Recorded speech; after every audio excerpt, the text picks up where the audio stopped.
সম্মানিত ভাই ও বোনেরা, সবাইকে আন্তরিক সালাম মুবারকবাদ।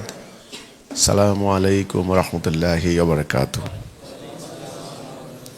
শবে বরাতের এই রজনীতে বাংলাদেশের, বিশেষ করে বাংলাদেশের মুসলমানরা ঐতিহাসিক কাল থেকেই এই রজনীকে বিভিন্ন ইবাদত বন্দিগি, বিভিন্ন তসবিহ তাহলিল,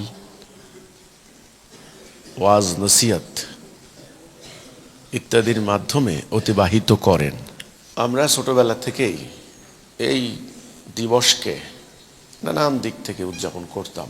আলেম ওলামারা এই রাত্রে ওয়াজ মাহফিল করতেন। আমরা দূর দূরান্তে গিয়ে বড় বড় মসজিদে গিয়ে সারা রাত নফল নামাজ, জিকির আজগারের মাধ্যমে আমরা কাটিয়ে দিতাম। অনেক আলেম বলেন যে এই ধরনের আনুষ্ঠানিকতা করা ঠিক নয়, বেদাত। এটা নিয়ে অনেক ধরনের অনেক কথা। তা আমরা ওই সমস্ত বিতর্কের দিকে না গিয়ে আজকে চেষ্টা করব আল্লাহ রসুলের কিছু কথা আমরা আলোচনা করব, যেন আমাদেরকে আমরা দুনিয়ার জীবনে আমাদের ফায়েজ হয়, বরকত হয় এবং হাসরের দিনে আল্লাহ আমাদেরকে সওয়াব দান করেন। মানুষ প্রথমত এই পৃথিবীর জীবনটা কি মানুষের জন্য, এটা মানুষকে প্রথম তাকে অনুধাবন করতে হবে। এটা হলো তার মানব জীবনের দার্শনিক ভিত্তি, ফিলোসফি বলা হয়।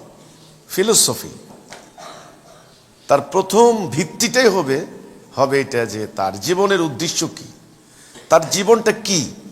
দেন তারপরে তিনি বুঝতে পারবেন কোরআন মাজিদ, কোরআনুল করিম, কোরআনুল হাকিমের গুরুত্ব তার জীবনে কতখানি। আগে তিনি নিজেকে বুঝতে হবে।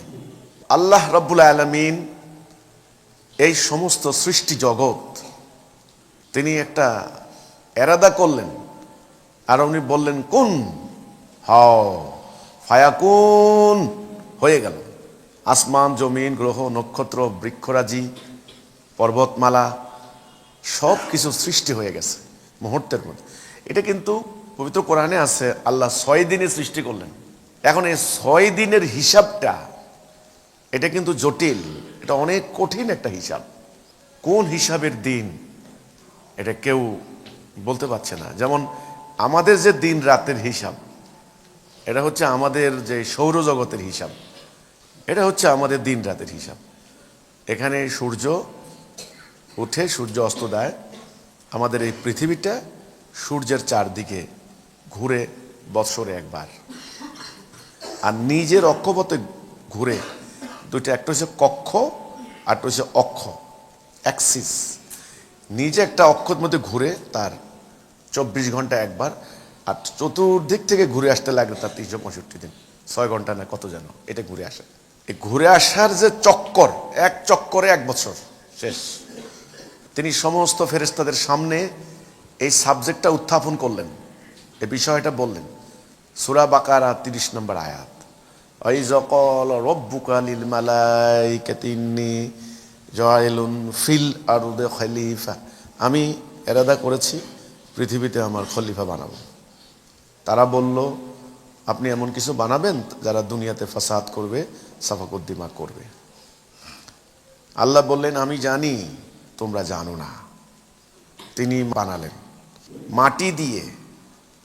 এখন এই মাটি কিসের মাটি, কোথাকার মাটি, কি ধরনের মাটি, এটা আরেকটা সায়েন্টিফিক এক্সপ্লেনেশন, এক্সপেরিমেন্ট। এটা অনেক তাফসীর করেছেন অনেকে, যে আদমকে কি মাটি দিয়ে বানানো হয়েছে। মিত্তিন, আল্লাহ বললেন যে সালসালিন কল ফাক্কার, হ্যাঁ, আঠালো মাটি, ঠনঠনা মাটি। এই মাটি দিয়ে আল্লাহ রাব্বুল আলামিন তার নিজের ডিজাইন করে। এই জন্য আল্লাহ কিন্তু ডিজাইনার। তিনি যখন সৃষ্টি করলেন নিজ হাতে, তিনি তখন হয়ে গেলেন খালেক। এই সৃষ্টির মালিক একমাত্র তিনি, এই জন্য তিনি মালিক। এই যে আদমটা সৃষ্টি করলেন, আদম কিন্তু বলেননি। আদম শব্দটা কিন্তু সৃষ্টি শুরুতে আসে নাই। সৃষ্টির শুরুতে অ্যাড্রেস করা হয়েছে খলিফা, প্রতিনিধি। এটা মোস্ট ইম্পর্টেন্ট শব্দ, মহা গুরুত্বপূর্ণ। আদম সন্তানের জন্য এটা মর্যাদা সম্পূর্ণ একটা অ্যাড্রেস। মিস্টার খালেক, ওনার নাম খালেক। দেখা যাচ্ছে আপনাকে একটা জনসভায় আপনি গেলেন, আপনাকে বলতে পারতো খালেক সাহেব এসেছেন, তা না বলে আপনাকে অ্যাড্রেস করা হলো যে মহামান্য রাষ্ট্রপতি এসেছেন, বা আপনাকে বলা হলো মাননীয় সংসদ সদস্য এসেছেন। মানে আপনার পদবিটাকে অ্যাড্রেস করার অর্থ হচ্ছে আপনাকে অধিকতর সম্মান করা এবং আপনার কর্তব্য সম্পর্কে জনগণকে জানানো, আপনার ডিউটি কি, আপনার মর্যাদা কি, আপনার সম্মান কি, এটা বোঝানো। আপনিও বুঝলেন, জনগণও বুঝে। তো সৃষ্টির শুরুতে আল্লাহ বললেন খলিফা, প্রতিনিধি। আল্লাহর প্রতিনিধি এই পৃথিবীতে তিনি সৃষ্টি করবেন, খেলাখেলি ব্যাপার নয়। এদের কাজ হবে পৃথিবীতে আল্লাহর প্রতিনিধিত্ব করা, আল্লাহর খেলাফত করা। এটাই হলো এই প্রতিনিধির কাজ। সেজন্য তিনি মহাপরিকল্পনার অংশ হিসেবে যেমন সমস্ত বিশ্ব ব্রহ্মাণ্ড তিনি সৃষ্টি করেছেন, তিনি এই তার স্পেশাল সৃষ্টি, তার স্পেশাল ক্রিয়েশন, তার বিশেষ সৃষ্টি আদম, একে তিনি নিজ হাতে বানিয়েছেন। এর একটা উদ্দেশ্য আছে, একটা মহান লক্ষ্য আছে, একটা বিরাট উদ্দেশ্য আছে, একটা পবিত্র উদ্দেশ্য আছে। উদ্দেশ্য হচ্ছে এই আদমের বংশ পৃথিবীতে আল্লাহর অভিপ্রায় বাস্তবায়ন করবে, আল্লাহর পক্ষ থেকে এই পৃথিবীটাকে প্রতিনিধিত্ব করবে, পরিচালিত করবে। আপনি প্রশ্ন করতে পারেন, তা আল্লাহ নিজে পরিচালিত করার কথা, এখানে আবার তিনি আদম বানালেন কেন? এটার উত্তর তিনি দিয়েছেন। আমি পরীক্ষা করতে চাই, আমি দেখতে চাই আমার এই খেলাফতের দায়িত্ব পেয়ে, আমার পক্ষ থেকে এই ক্ষমতা পেয়ে কারা আমার আদেশ মানে, কারা নেক আমল করে আর কারা করে না, আমি দেখতে চাই। এখানে আমার একটা উপলব্ধি আছে, এখানে আমার পার্সোনাল একটা অপিনিয়ন আছে। আল্লাহ রাব্বুল আলামিনের পরিকল্পনার অংশ হিসেবে এই আদম সৃষ্টির উদ্দেশ্য আল্লাহর গুণে গুণান্বিত হওয়া, আল্লাহর সিফতের প্রকাশ এই আদমকে দিয়ে। তাহলে বলতে পারেন যে তার সৃষ্টির মধ্যে তো তিনি সৃষ্টিকে দিয়ে অন্যান্য অনেক সৃষ্টিকে তিনি প্রকাশ ঘটাতে পারেন। যেমন তিনি বিদ্যুৎকে তিনি সৃষ্টি করেছেন, সূর্য থেকে লক্ষ কোটি গুণ বেশি ঔজ্জ্বল্যতার ব্রাইটনেস, কোটি কোটি গুণ, লক্ষ লক্ষ গুণ বেশি। সূর্য কিছু না, তার এই সমস্ত পাওয়ার, সমস্ত শক্তিকে প্রকাশ করার জন্য তার সৃষ্টির মধ্যে অগণিত তিনি সৃষ্টি করে রাখছেন। তাহলে আদমের কি দরকার ছিল? এমন কিছু গুণ যেগুলি তার এই সৃষ্টি লাগবে। কোরআনে আল্লাহ বললেন, একটা আয়াত আছে, সিবগাতাল্লাহ, আল্লাহর গুণে গুণান্বিত হও, নিশ্চয়ই আল্লাহর রঙে রঙিন হও। নিশ্চয়ই আল্লাহর রঙেই তো সুন্দর, রবের গুণে গুণান্বিত হওয়া। যেমন একটা উদাহরণ দেব, আমরা যে কোনো কাজ শুরু করার আগে আমাদেরকে শেখানো হয়েছে বলবা বিসমিল্লাহির রহমানির রহিম। এই রহমান আর রহিম, এই যে দুটা সিফাত তার, তোমাকে আমাকে মনে করিয়ে দেওয়া হচ্ছে তুমি পরম দয়ালু, করুণাময়। এই যে দয়া এবং করুণা, দয়ার প্রকাশ, করুণার প্রকাশ। আল্লাহ রাব্বুল আলামিন তিনি রহমান, তিনি রহিম। তিনি বলেছেন আমার ক্রোধের উপরে আমার রহমত বিজয়ী। কোনো বান্দা যখন গুনাহ করে তখন আল্লাহ রাব্বুল আলামিন, আল্লাহর নিয়োজিত ফেরেশতারা, মালায়েকরা যখন বলে, লিখতে যায়, তখন আল্লাহ বলেন, এই থামো, স্থগিত রাখো, এখন আমার বান্দা কোনো তওবা করে কিনা। যখন বান্দার মনের ভিতরে একটা অপরাধ বোধ জাগ্রত হয়, সঙ্গে সঙ্গে বলে, এই মুছে ফেলো, মুছে ফেলো, মুছে ফেলো, আমি বলেছিলাম না আমার বান্দা তওবা করবে। আবার বান্দা যখন নেক কাজ করে, আমলে সালে করে, ডান দিকের কাজ করে, সাথে সাথে আল্লাহর মালাইকদেরকে আল্লাহর নির্দেশ দেন, লিখে ফেলো 700 গুণ পর্যন্ত বাড়িয়ে, তার ওই যে কর্মের নিয়ত এবং উদ্দেশ্য এসব মিলিয়ে ওই পর্যন্ত হয়, ওই পর্যন্ত লেখো। তো আল্লাহ রহমতের, তার রহমত বিজয়ী। এই জন্য কোরআনের একটা আয়াত আছে, আল্লাহ বলছেন, আল্লাহ যদি চাইতেন এই সৃষ্টির এই মানুষের অকৃতজ্ঞতার কারণে কোনো মানুষকে তিনি অবকাশ দিতেন না, সাথে সাথে তার পরিণতি ভোগ করতো মানুষ। না, তিনি সুযোগ দিয়েছেন, তিনি দেখতে চান, তিনি পরীক্ষা করছেন বান্দাকে। আজকে একটা জিনিস পরিষ্কার জেনে রাখুন, আদম সৃষ্টির পিছনে আল্লাহ একটা মহা উদ্দেশ্য রয়েছে, মহান পরিকল্পনা রয়েছে। আল্লাহ বলেছেন পবিত্র কোরআনে, আমি আসমান জমিন এবং এত দুইয়ের মধ্যবর্তী কোনো কিছুই আমি অনর্থক সৃষ্টি করি নাই। অন্য একটা আয়াতে তিনি বলেছেন, তোমাদের সার্ভিস দেওয়ার জন্য, তোমাদের জন্য সৃষ্টি করেছি। এটা হলো প্রত্যেক আদম সন্তানের প্রথম জ্ঞান, প্রাইমারি নলেজ, তার আগমনের, তার সৃষ্টির উদ্দেশ্য কি। আপনি যখন আপনার চারদিকে আল্লাহ প্রদত্ত সৃষ্টিগুলিকে দেখেন, তখন আপনার ভেতরে প্রশ্ন আসে, আপনি উত্তর পান। আপনি যদি গাছের নিকট তাকান, দেখবেন এর একটা উদ্দেশ্য আছে। আপনি যদি মাছের নিকট দিকে তাকান, এর একটা উদ্দেশ্য আছে। আপনি যদি বায়বীয়, গ্যাসীয়, তরল, শক্ত যত কিছু আছে দেখবেন প্রত্যেকটার একটা উদ্দেশ্য আছে, একটা ফাংশন আছে। এবং মানুষও যে সমস্ত জিনিসগুলি আল্লাহর সৃষ্টি থেকে কাঁচামাল নিয়ে নিজেরা তৈরি করে, যেমন তৈজসপত্র, যেমন ব্যবহার্য জিনিস, এই যে ফ্যান, ফ্রিজ, এসি, এগুলি, বাড়িঘর, প্রত্যেকটা জিনিসের উদ্দেশ্য আছে। উদ্দেশ্য ছাড়া আল্লাহ সুবহানাহু ওয়া তাআলা কোনো কিছুই সৃষ্টি করেননি। এই আদম সৃষ্টির উদ্দেশ্যটা কি, যদি এটা আমরা বুঝতে পারি, তবে আমাদের পুরো জীবনটাই সার্থক হয়ে যাবে, সফল কাম হয়ে যাবে। আল্লাহ রাব্বুল আলামিন যখন মাটি দ্বারা আদমকে সৃষ্টি করলেন, তখন তিনি বলেছেন সমস্ত ফেরেশতাদেরকে ডাক দিয়ে যে আমি যখন এর ভেতরে আমার রূহ ফুঁকে দেব, সবাই সেজদা করবে। এই মাটির আদম, এর কি এমন মর্যাদা, কি এমন সম্মান। আল্লাহ কোরআনে বলেছেন, আরে তুমি তো কিছুই ছিলে না, উল্লেখযোগ্য কিছুই ছিলে না, এক ফোঁটা নাপাক রক্তবিন্দু থেকে তোমাকে সৃষ্টি করা হয়েছে। আজকে তুমি উদ্ধত, আজকে তুমি অহংকারী, ধরাকে সরা জ্ঞান করছো, তুমি তো কিছুই ছিলে না। আরেকটা আয়াতে বললেন, এই মাটি থেকে তোমাকে সৃষ্টি করেছি, এখানে আবার তোমাকে ফেরত চলে যেতে হবে, ওখানে পাঠিয়ে দেওয়া হবে, এবং এখান থেকে আবার তোমাকে উঠানো হবে।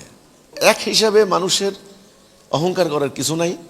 মানুষ নশ্বর, ধ্বংসশীল, একমাত্র অবিনশ্বর সেই মহান সত্তা, কুল্লু মান আলাইহা ফান, তিনি সেই সত্তা, সব কিছু ধ্বংস হয়ে যাবে, শুধু ওয়াজহুন, আল্লাহ রাব্বুল আলামিন তিনি রবের ওয়াজহুন, সত্তা একমাত্র থাকবে, আর সব কিছু ধ্বংস হয়ে যাবে। তো এই রূহ, আল্লাহর রূহ, এটা কি? রূহ সম্পর্কে প্রশ্ন করা হয়েছে। রাসূলকে প্রশ্ন করেছে ইয়াহুদি আলেমরা, রাসূলকে আটকানোর জন্য, যে মুহাম্মদ ইসলাম, আপনি বলুন রূহ কি? আল্লাহ বলেন, হে রাসূল আপনি বলে দিন, রূহ হচ্ছে আমার হুকুম, আমার আদেশ ঘটিত, আমার আদেশ রূহ। আল্লাহ তাআলার পক্ষ থেকে খলিফার খেলাফতের দায়িত্ব পালন করার জন্য এটা একটা পাওয়ার অফ অ্যাটর্নি, পাওয়ার, ক্ষমতা। রূহ না আসলে আপনি অন্যান্য সমস্ত সৃষ্টির মতোই একটা সৃষ্টি থাকতেন, এখানে পরীক্ষার কোনো প্রয়োজন হতো না। এই আল্লাহর রূহ, আদমের ভিতরে আল্লাহ রূহ ফুঁকে দিয়েছেন। রূহটা ফুঁকে দেওয়ার কারণে আদম আর মাটির আদম রইলেন না, আদম আলাইহিস সালাম হয়ে গেলেন আল্লাহর খলিফা, আল্লাহর প্রতিনিধি। প্রতিনিধি হিসাবে ওনাকে বানানোই হয়েছে, কিন্তু রূহ দেওয়ার আগ পর্যন্ত মানে অথরাইজড পার্সন কর্তৃক সিল দিয়ে এটাকে সত্যায়িত করে দিয়েছেন আল্লাহ। এ রূহ যখন ওনার ভিতরে চলে আসলো, তখন আল্লাহ রাব্বুল আলামিনের সিফত খুবই খুবই খুবই খুবই খুবই ক্ষুদ্র ক্ষুদ্র মাত্রায় রূহের কারণে আদমের ভিতরে চলে আসছে। তাহলে কি এই যে মানুষ যে দুষ্টমি করে, খারাপি কাজগুলি করে, ফায়সা কাজ করে, চুরি ডাকাতি ব্যভিচার করে, এগুলো কি আল্লাহর খাসলত নাকি? নো, এটা হলো পরের পরের ঘটনা আছে। কিন্তু পরের ঘটনা হচ্ছে যখন রূহ ফুঁকে দেওয়া হলো, সবাই সেজদা করলো, ইবলিস সেজদা করলো না। ইবলিস যখন সেজদা করলো না, আল্লাহ বললেন, ইবলিস এদিকে আসো, আমি যাতে নিজ হাতে বানালাম, তুই তাকে সেজদা করলি না কেন? ইবলিস বলে, ও হচ্ছে মাটি, আমি হচ্ছে আগুন। আবা ওয়াস্তাকবারা ওয়া কানা মিনাল কাফিরিন, কাফের হয়ে গেল সে। আল্লাহ বলছেন সে কাফের হয়ে গেল, তাকাব্বুরি করলো, অহংকার করলো, অহমিকা জন্মালো। আল্লাহর সামনে অহংকার চলে না, কাফের হয়ে গেল। এই যে কাফেরটা হইল, ইবলিস আদেশ অমান্য করার কারণেই কাফের হয়েছে। কিন্তু এই সত্যটা আজকে আমাদের যারা মুসল্লিরা আছেন, আপনাদেরকে এটা পরিষ্কার করে বুঝতে হবে যে আল্লাহর আদেশ অমান্য করলে আর মোমেন থাকে না। যত আমল করেন কোনো লাভ নাই, কাফের হয়ে যেতে হবে। কাফের হয়ে গেল, এটাই কোরআনে আল্লাহ বলছেন, ওমান লাম ইয়াহকুম বিমা আনজালাল্লাহু ফাউলাইকা হুমুল কাফিরুন। যারা আল্লাহর নাজেল করা বিধান দ্বারা ফয়সালা করে না, তারাই কাফের। আল্লাহর আনুগত্য, ইতায়া, তার হুকুমের আনুগত্য করা, এটাই হলো কানিতিন, বিনীত, এটাই হলো মোমেন। আর তার অবাধ্য হওয়া, তার হুকুমের অবাধ্য হওয়া, তার আদেশ অমান্য করা, এটাই হলো কুফর, কাফের। ইবলিস আল্লাহর এই আদেশকে অমান্য করেছে। সেটা হলো আল্লাহ আদেশ দিয়েছেন সেজদা করো, সে যদি সেজদা করে ফেলতো তাহলে আর এত কিছু হয় না। আসলে করে নাই।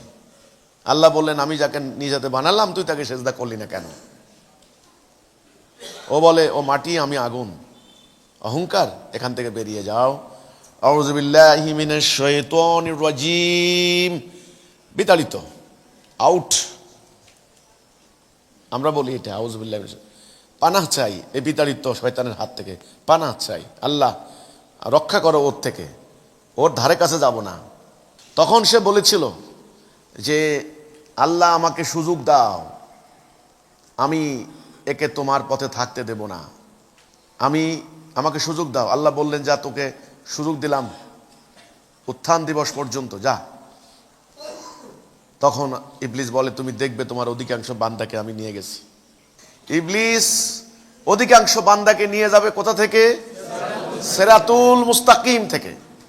সিরাতুল মুস্তাকিম মানে সহজ সরল পথ, যেই পথটা আল্লাহ পাঠাবেন। ইবলিস ওই পথের ডানে বামে সামনে পেছনে উৎপেতে বসে থাকবে, ওখান থেকে সে নিয়ে যাবে অধিকাংশ বান্দা। আকসারুহুম শব্দটা অধিকাংশ। আল্লাহ কিন্তু বলেননি যে তুমি নিতে পারবি না। আল্লাহ বললেন, যা, যাদেরকে নিতে পারবি তুই শুদ্ধ, তাদেরকে আমি জাহান্নাম পূর্ণ করব। তখন আল্লাহ বলেন, আমার মুখলেস আবেদ বান্দাদের উপর তোর কোনো কর্তৃত্ব থাকবে না। এই কথাটা আল্লাহর সাথে কথোপকথন হয়ে গেছে ইবলিসের। আজকে মানব জাতিকে এই কথাটাই মনে রাখতে হবে। সৃষ্টির শুরুতে কি হয়েছিল, সৃষ্টির শুরুতে সেটা আল্লাহ রাব্বুল আলামিন পবিত্র কোরআনের মাধ্যমে, আমাদের নবীর মাধ্যমে এই বার্তা আমাদেরকে পাঠিয়েছেন। ইবলিসের ক্ষমতা কতখানি, ইবলিসকে আপনারা দেখেন হাসরের দিন সে বলবে যে আল্লাহ, ওরা যখন আমাকে এত দায়ী করছে, হাসরের দিন তো অপরাধীরা বিতণ্ডা করবে আল্লাহর সামনে, ঝগড়া লাগিয়ে দেবে, নেতা কর্মীর দোষ দিবে, কর্মী নেতার দোষ দিবে, যে ওর কারণে আমার আজকে দশা, ওর কারণে আমার এই দশা। আল্লাহ বলবেন, এই ওরা আমার সামনে ঝগড়া করছে, ওদেরকে এখান থেকে চুলের মুঠি ধরে বের করে দাও। তখন ওই ইবলিসকে দেখবে, দেখার পর যে আল্লাহ রাব্বুল আলামিন পাইছি, এর কারণে আজ আমাদের এই দশা। তখন ইবলিস বলবে, আল্লাহ ওদেরকে বলেন তো, ওরা কি আমারে দেখছে? আজকে ওরা আমাকে দোষারোপ করছে, ওদের সাথে আমার সাথে কোনো সম্পর্ক নাই। আজ আমি ওদেরকে চিনি না। ইবলিসকে বলা হয়েছে, যাও তোমার অশ্বারোহী পদাতিক বাহিনী দ্বারা হামলা কর, তোর অশ্বারোহী পদাতিক বাহিনী দ্বারা। তাহলে ইবলিসের বাহিনী আছে, অশ্বারোহী পদাতিক। ইবলিসের বাহন আছে অশ্ব। রাসূল আকরাম সাল্লাল্লাহু আলাইহি ওয়াসাল্লাম ফরমায়াছেন একটা হাদিসে, দাজ্জাল আসবে, দাজ্জালের বাহন হবে ঘোড়া। এখানে কিন্তু ইবলিসের ব্যাপারে বলা হয়েছে ইবলিসের অশ্বারোহী, অশ্ব ঘোড়া। তাহলে ইবলিসের একটা বাহন আছে, আছে কি না? সেই বাহনে চড়ে ইবলিস সিরাতুল মুস্তাকিমের ডাইনে বামে সামনে পেছনে অ্যাটাক করবে, আপনাকে এখান থেকে নিয়ে যাবে। আরেকটা কথা আছে, ইবলিসের ক্ষমতা কতখানি আল্লাহ বলছেন, তুই ওদের ধনে জনে শরিক হয়ে যা। এটা মারাত্মক, এটা ভয়ঙ্কর। আদম আলাইহিস সালামের সন্তানের ভেতরেও প্রবেশ করার ক্ষমতা দিয়ে দেওয়া হয়েছে। তার ভেতরে ইনস্টিগেট করার, প্ররোচিত করার, তার চিন্তা শক্তিকে বিপথে পরিচালিত করার ক্ষমতা কি ভয়ঙ্কর। তাহলে কতখানি পাওয়ারফুল, কতখানি শক্তিশালী ইবলিস। এই ইবলিসকে চিনে কেউ? না চিনলে আল্লাহ কেন বললেন আদু মুবিন, প্রকাশ্য শত্রু। মুবিন মানে স্পষ্ট দেখতে পাবে। তোমরা বললো না, তাহলে কেমনে প্রকাশ্য হলো? প্রকাশ্য কি অপ্রকাশ্য এটা চেনার জন্য যেই লোককে আল্লাহ হেদায়েতের জ্ঞান দিবেন, যেই মানুষের হৃদয়কে আল্লাহ দ্বীনের জন্য উন্মুক্ত করে দিবেন, যে সিরাতুল মুস্তাকিম এবং হেদায়েত দুইয়ের পার্থক্য বুঝতে পারে, সে পরিষ্কার করে ইবলিসকে দেখতে পারবে, ইবলিসের বাহন কি সেটাও বুঝতে পারবে। এই ইবলিসকে চিন্তা ভাবনায় রন্ধ্রে রন্ধ্রে প্রবেশ করার ক্ষমতা দেওয়া হয়েছে। এই জন্য ইবলিস বলেছিল, এই পৃথিবীকে আমি এই আদম সন্তানের কাছে শোভনীয় করে তুলব, চাকচিক্যময় করে তুলব, এটা আমার প্রতারণা, জাঁকজমকপূর্ণ করে তুলব, শোভনীয় করে তুলব। এটা প্রায়োরিটি, ইম্পর্টেন্স। আদম সন্তানের কাছে পরকাল থেকে এটা হয়ে যাবে। আল্লাহ বললেন, যারা আমার হেদায়া পাবে, সত্য পাবে, তাদের জন্য আল্লাহ তাআলা বলে দিলেন যে তোমরা মনে রেখো, মা হায়াতুদ দুনিয়া ইল্লা মাতাউল গুরুর। দুনিয়ার জীবন ছলনা, ওখানেই সব কিছু। এটা তো ক্রিয়া কৌতুক মাত্র, ওটাই হলো আসল। ইল্লা কালিলা, একেবারে কিচ্ছু না দুনিয়ার জীবন, আল্লাহ বললেন। কিন্তু ইবলিস কি করবে? ইবলিস এই দুনিয়াকেই প্রায়োরিটি দিবে, দুনিয়াকে ইম্পর্টেন্স দিবে। দুনিয়াতে সব কিছু, পরকাল বলতে কিছু নাই। সে আপনার রন্ধ্রে রন্ধ্রে প্রবেশ করার, আপনার চিন্তা চেতনায় প্রবেশ করার অথরিটি পেয়ে গেছে, আল্লাহ তাকে দিলেন। ধনে জনে শরিক হওয়ার অথরিটি দিয়ে দিল। কি ভয়ঙ্কর কথা! ইবলিস এখন এই আদম সন্তানের সামনে এখন আল্লাহর বিপরীত পথ রচনা করবে। সেই পথের নাম দলালা। আর আল্লাহ রাব্বুল আলামিন একটা পথ পাঠাবেন, সেই পথের নাম হেদায়া। যেটা আল্লাহ বললেন, আমরা পবিত্র কোরআনে এই আয়াতটা পাই। বাবা আদম আলাইহিস সালামের সাথে আল্লাহ বললেন, ফা ইম্মা ইয়াতিয়ান্নাকুম মিন্নি হুদা ফামান তাবিয়া হুদায়া ফালা খাউফুন আলাইহিম ওয়ালা হুম ইয়াহজানুন। আমি হেদায়া দিব। এই কথাটা আল্লাহ বাবা আদমের সঙ্গে কথা বললেন, অঙ্গীকার করলেন। কখন বললেন? বাবা আদমকে যখন এই কথাবার্তা ইবলিসের সঙ্গে হওয়ার পর বাবা আদম থেকে মাকে বানালেন। অনেকে এটা নিয়ে বিতর্ক করে, বলছেন না একটা স্বাধীন সত্তা থেকে আল্লাহ বানিয়েছেন। আল্লাহ মা হাওয়াকে বানালেন, মাকে বানিয়ে বাবা আদমকে আল্লাহ বললেন, হে আদম, ইয়া আদম উসকুন আনতা ওয়া যাওজুকাল জান্নাতা ফাকুলা মিনহা রাগাদাও হাইসু শিতুমা ওয়ালা তাকুরাবা হাযিহি শাজারাতা ফাতাকুনা মিনাজ জালিমিন। আদম, তুমি আর তোমার বউ, তোমার স্ত্রী, এই ইনি তোমার স্ত্রী। আল্লাহ পরিচয় করে দিলেন যে তোমার স্ত্রী আমি বানিয়েছি তোমার জন্য, তোমার সুখ শান্তির জন্য। কোরআনে আল্লাহ কিন্তু অন্য আয়াতে আল্লাহ বলছেন, তোমাদের স্ত্রীকে আমি বানিয়েছি তোমাদের সুখ শান্তির জন্য। যে মেয়ে মানুষ ফ্যামিলিতে সুখ শান্তি নাই, সুখ দিতে পারে না, সুখ নাই, ওটা আপনার স্ত্রী নয়। এ ধরনের কাঁটাযুক্ত জঙ্গলে না থাকাই ভালো। কাঁটা সাফ করেন। সারাদিন কাঁটার গুতা খাইতে কার ভালো লাগে?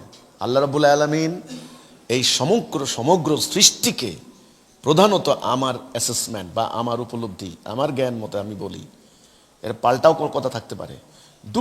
দুটি কারণ আমি খুঁজে পাই, প্রধানত আরও থাকতে পারে।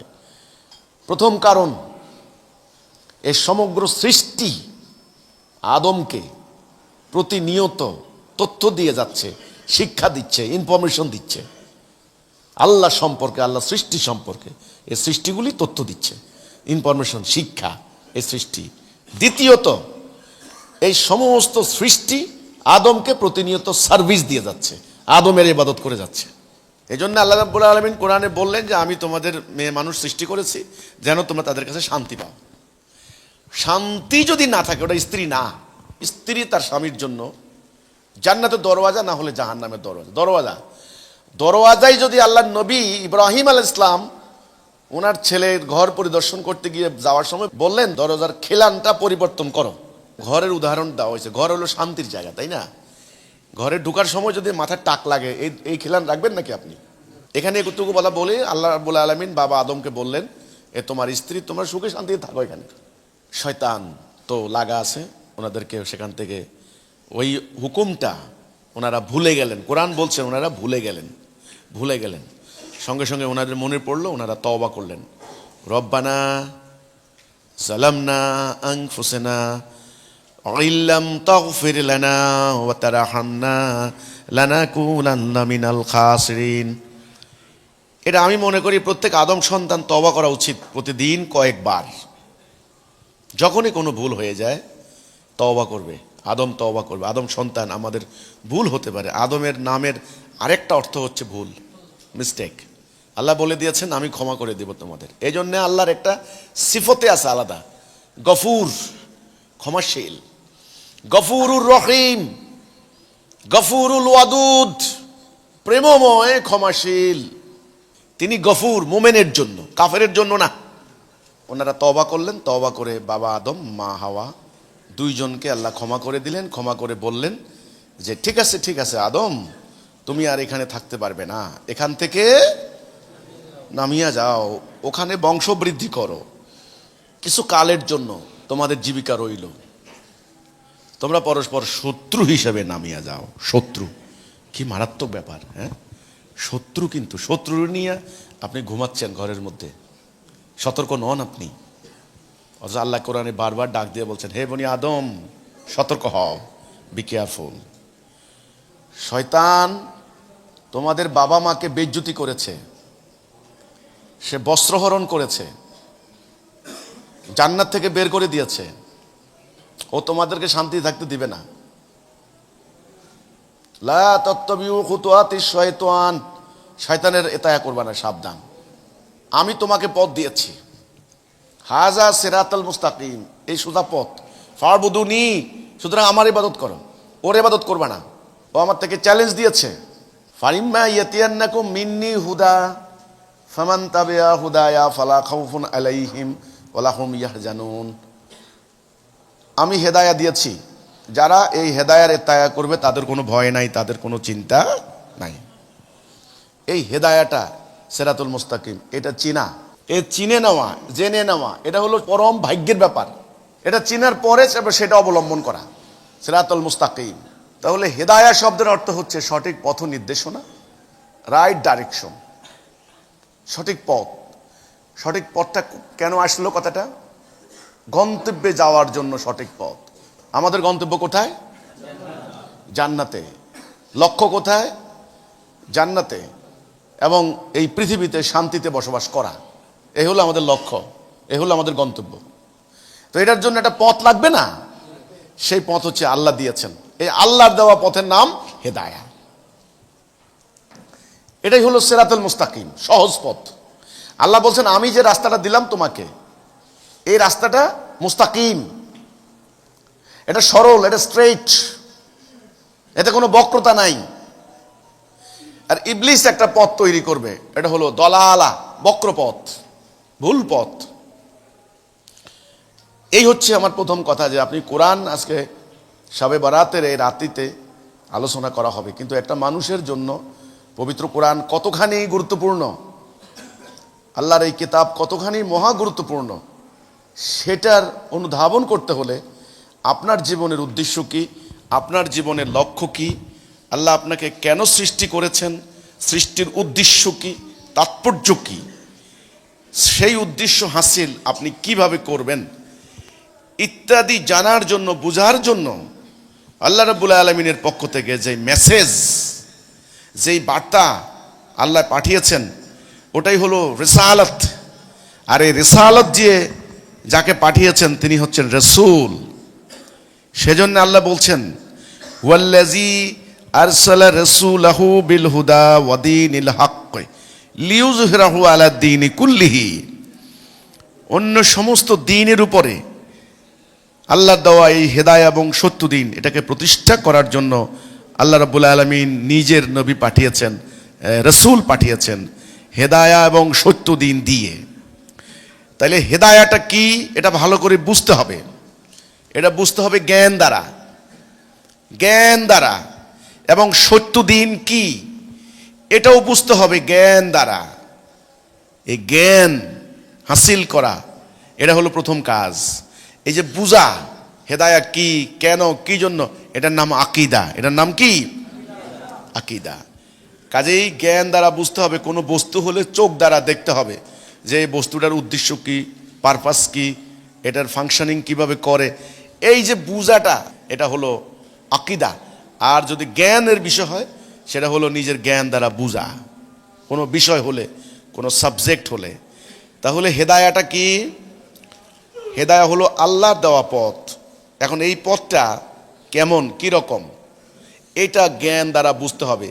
এই যে জ্ঞান হাসিল করবেন আল্লাহর হেদায়াটা বুঝার জন্য, এটার নামই হচ্ছে এলম।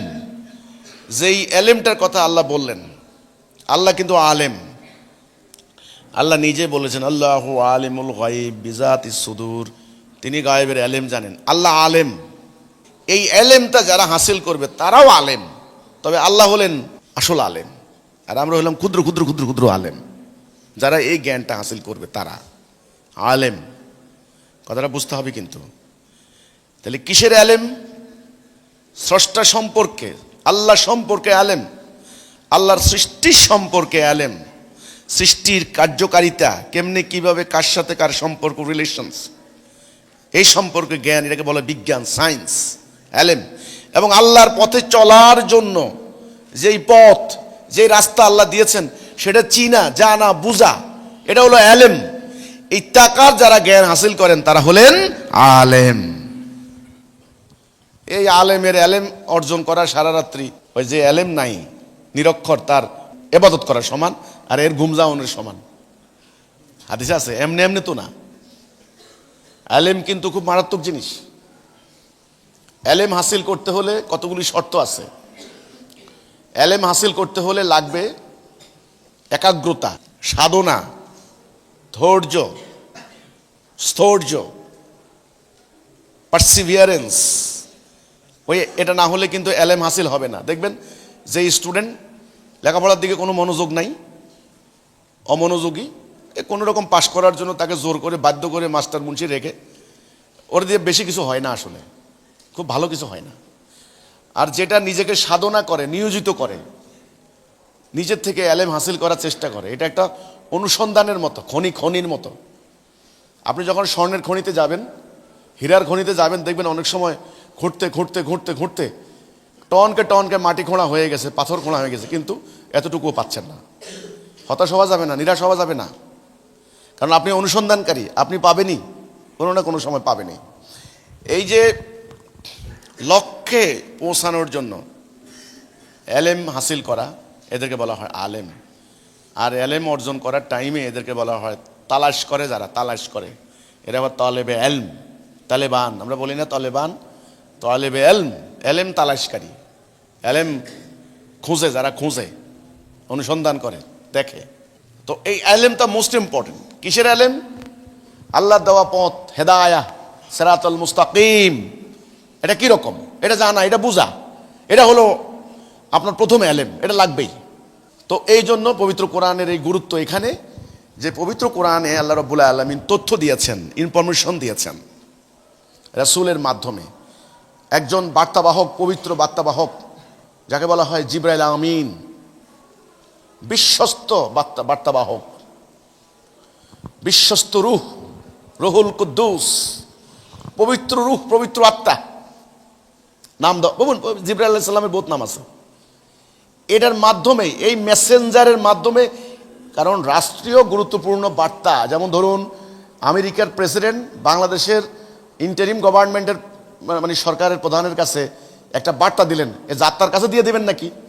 আমেরিকার কাছ থেকে কত লোক আসে না বাংলাদেশে, যে একজনকে বললো এই ধরো তো ডক্টর ইনুর কাছে যে এটা দিয়ে আসো, দিবেন নাকি?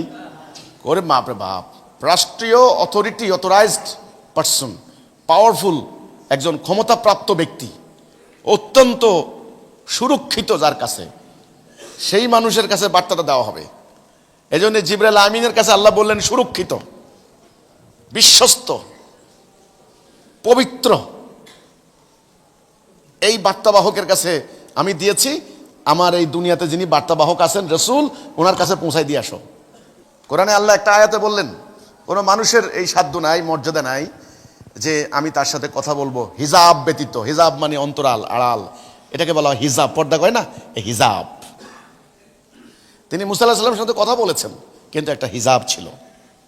সিরাতুল মুস্তাকিম আমরা জানবো, হেদায়া জানবো, যেটা আমাদের পৃথিবীতে কাজে লাগবে।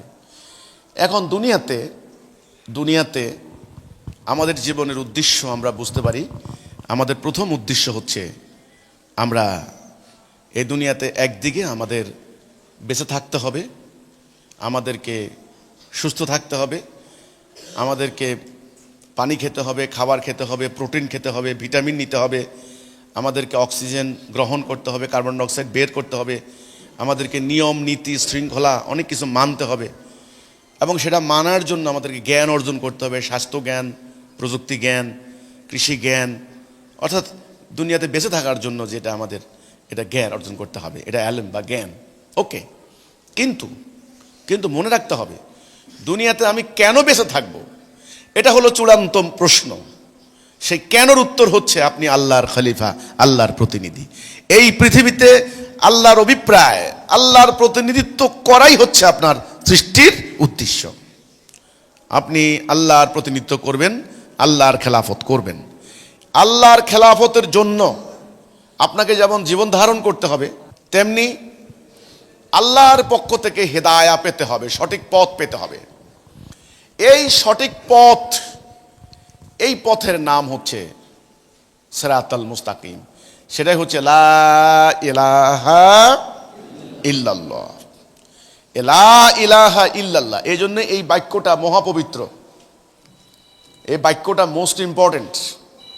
এটাকে আমরা বলি কালেমাতুত তাইয়্যিবাহ, পবিত্র বাক্য। কালেমাতুত তাওহীদ, একত্ববাদের বাক্য। কলেমা মানে কথা, বাক্য। এই তাওহীদ, এটা বাবা আদম আলাইহিস সালাম থেকে শুরু করে শেষ নবী পর্যন্ত আল্লাহ রাব্বুল আলামিন প্রত্যেক নবী রাসূলকে এই তাওহীদ দিয়েছেন। এটা হলো সিরাতুল মুস্তাকিমে যাওয়ার রাস্তা।